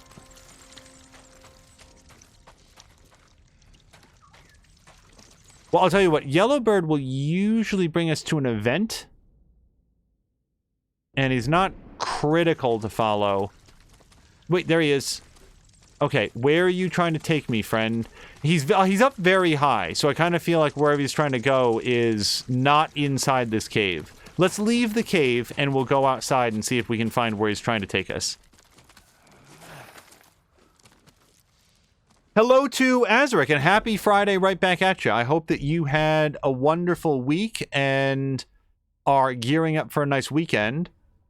It has certainly been a nice few days off here. And I'll tell you what, like, not to do too much inside baseball stuff, but it's going to be an interesting December. So what happens next for me is that all next week they have us in training, which means that normal work stuff takes a distant back seat to all the other... Like basically to being in class and learning new stuff. And that's cool because if, you know, people want to pay me to learn something new, that's fine, and we can do that. And then after that, there's basically 2 full weeks of what I would hope to be catching up from all of the things that aren't going to get done during a week of training. And then, and this is the fun part, I'm going to have a whole bunch of time off. And as far as I know, that stuff cannot possibly get canceled or rerouted towards other things because I'm sort of in a use it or lose it type scenario. And that will hopefully mean many, many, many streams, both watching and sharing with you guys into the later part of December. So that's sort of a quick outlook on the next few days. I'm trying to see if I can pick up on what Yellowbird was trying to lay down, and I don't know where he went. Azric says it's been a long day. Been at work since 4, but have the next 3 days off. Yes, this was your close open, as I recall. I am very glad that that is in the past. So, yeah, I'm going to say that most of the... Oh, wait. No, we definitely want to upgrade everything. We want to upgrade everything, and I don't want to do it there because it takes too long to find. So we're going to go here. Chivalry is in a Thanksgiving feast leftover coma. Also, so yesterday a couple fun things happened. First of all, we got a chance to do a nice stream of City Skylines. And I talked about this at the beginning of the episode. I was very nervous going into that stream just because it's a game that I don't know as well as some others, but it felt like people enjoyed it and enjoyed getting to see that game, and I very much enjoyed showing it off because it is on sale right now as part of the Steam Autumn sale, and it has many DLC packs, so we got a chance to talk a little bit about which DLC packs I think are the most valuable, which ones I think have the most gameplay, add the most to the game, and like where the different focuses are. So I thought that that was fun, and that was a real good time. And then after that, we got a chance to play some Don't Starve Together with Feecrest, Fox Eyes, Baby Fox Eyes, Chivalry, and More Than a Mia. And this happened off stream, but it was a lot of fun. We got a chance to like get into a good server and modify the world a little bit, and it really felt like everyone was firing on all cylinders. Now that is a straw hat I can get behind. Look at that. It's got some physics to the little grass that comes off of it. It's not all ratty and holy and beaten up. And he gets like little like Scarecrow from the Wizard of Oz stuff going down his shoulders. Look how cool this is. So this is the one that we're wearing right now. Load, load, load. See, that's not so great. He's just wearing like a scarf and like a little robe. Look at this. This is so much better. Yeah, I like this a lot. This will protect you. Okay. And so now, what do we get for our next upgrade? Oh, I don't like that hat as much. I kind of like the fur around the shoulders, I gotta say. We've got some Cruella de Vil happening now, but that hat, I kind of like the previous hat. That's okay. This will keep you safe. And then for our final and bestest version, which I cannot afford. Wow. Okay, so we don't get to have this one. So sometimes the difference between level 3 and level 4 is a little bit invisible to me, and I don't really see it. Is it in the pants? Let's look together. 1, 2, 3. I don't really see it. Maybe it's on the back somewhere. I'm not going to keep switching between them because we can't afford it just yet anyway. I feel like there's a difference, but I'm not quite... Maybe it's super obvious. I don't really see it. Any event, we don't have near enough supplies, so get ready to do some collection of goods and services. What do you think this hat is made of? Just metal? It looks very metallic. I like the straw hat. We might voluntarily switch to that. All right, so we've got at least about 15 minutes, we think, until Mia's going to start. And I think we are down to our last Tale of Tsushima. Oh, hold on. Maybe we'll go do this because those people need help. If we go down here, I think we're going to be at the cove. So let's go to the village, and that way it'll make it easier. Oh, Mia's live right now. Okay, Eldra, thank you very much for that. I did not realize that she was going. Yeah, Eldra's saying that it looks like, who's that, Kung Lao? Has the hat that he throws at people? That's what that looks like. I don't I don't like that as much as the straw hat. Since I'm gonna forget otherwise, let's make our last act for this stream. We're gonna go with the improved hat. Yeah. See, that looks cool. I like that. All right, and we are going to save it here so that we can go toss over to twitch.tv/morethanamia for her continuing adventures in Dead Space 2, along with Isaac and his wonderful stomp that she enjoys so much. And I'm just now, for the very first time, noticing that there's a game time counter. Look at that. I think this shows on stream now, where it says, right next to where it says hard, 52 hours and 13 minutes. Okay, now we know how long we've been playing. So, with that, on the way out, our bot has called it out a couple times, but I would urge you guys to check out Streamer FX. That is the site that has been put together by Tashir Games, where you can get access to either specific music that you want or to Streamer FX Radio, and either way have good royalty-free music that you are allowed to stream without concern about getting muted or punished here on Twitch. I think that it's a great and increasingly important resource, and City Skylines was a perfect example of a game that is so sort of like freeform and open that the soundtrack is not really an element to it. You can always purchase soundtracks for the game, but why not, if you were going to stream a game like that in a long form context, get your music from Streamer FX? That way that you are ultimately paying a lot less money than you would be to buy those soundtracks. There's no concern about getting muted, and you get to support some smaller but equally professional artists at the same time. I think that's a great value proposition, so I hope that you guys will check that out, and you'll be able to get even more details about that if you check out Division Force, which is the weekly weekend run through of various Division 2 content that happens at twitch.tv/Tashir Games. He gets to play with a bunch of people like Ink, G-Nice, Diesel Jones, Patikin, sometimes folks like SG Tiffany, or I don't... Dweezil plays with you guys sometimes, doesn't she? I'm pretty sure that she does. So that will be happening both tomorrow and I hope on Sunday. And hopefully in the future we'll have even some weekday content from Tashir. Has been very, very busy with the business end of things most recently. We're going to be tossing over to twitch.tv/morethanamia, so no shout outs are necessary. But do check out He Who Dies, who has been recently playing some Assassin's Creed Valhalla, as well as, wait for it, Star Wars Squadrons, which is also on a very deep sale here. Dweezil, Azaric, and a few others. Yes. Azaric, yes, also plays with you guys. See, I remember that Azaric plays with SG Tiffany and Dweezil. It always catches me for a minute to make sure that he also plays with sort of the Division Force crew on the weekends, that there's a lot of sort of cross-pollination between those groups. I got to jump over to Mia because I don't want to miss too much of it. But please check out He Who Dies, Diesel Jones, Patiken at Petieken, Papalatko at Papulatko, Toxic Toxikk. Do like to pause to say he's actually a very warm and not toxic at all sort of guy, so please do check him out. Sanka UK has recently returned to streaming.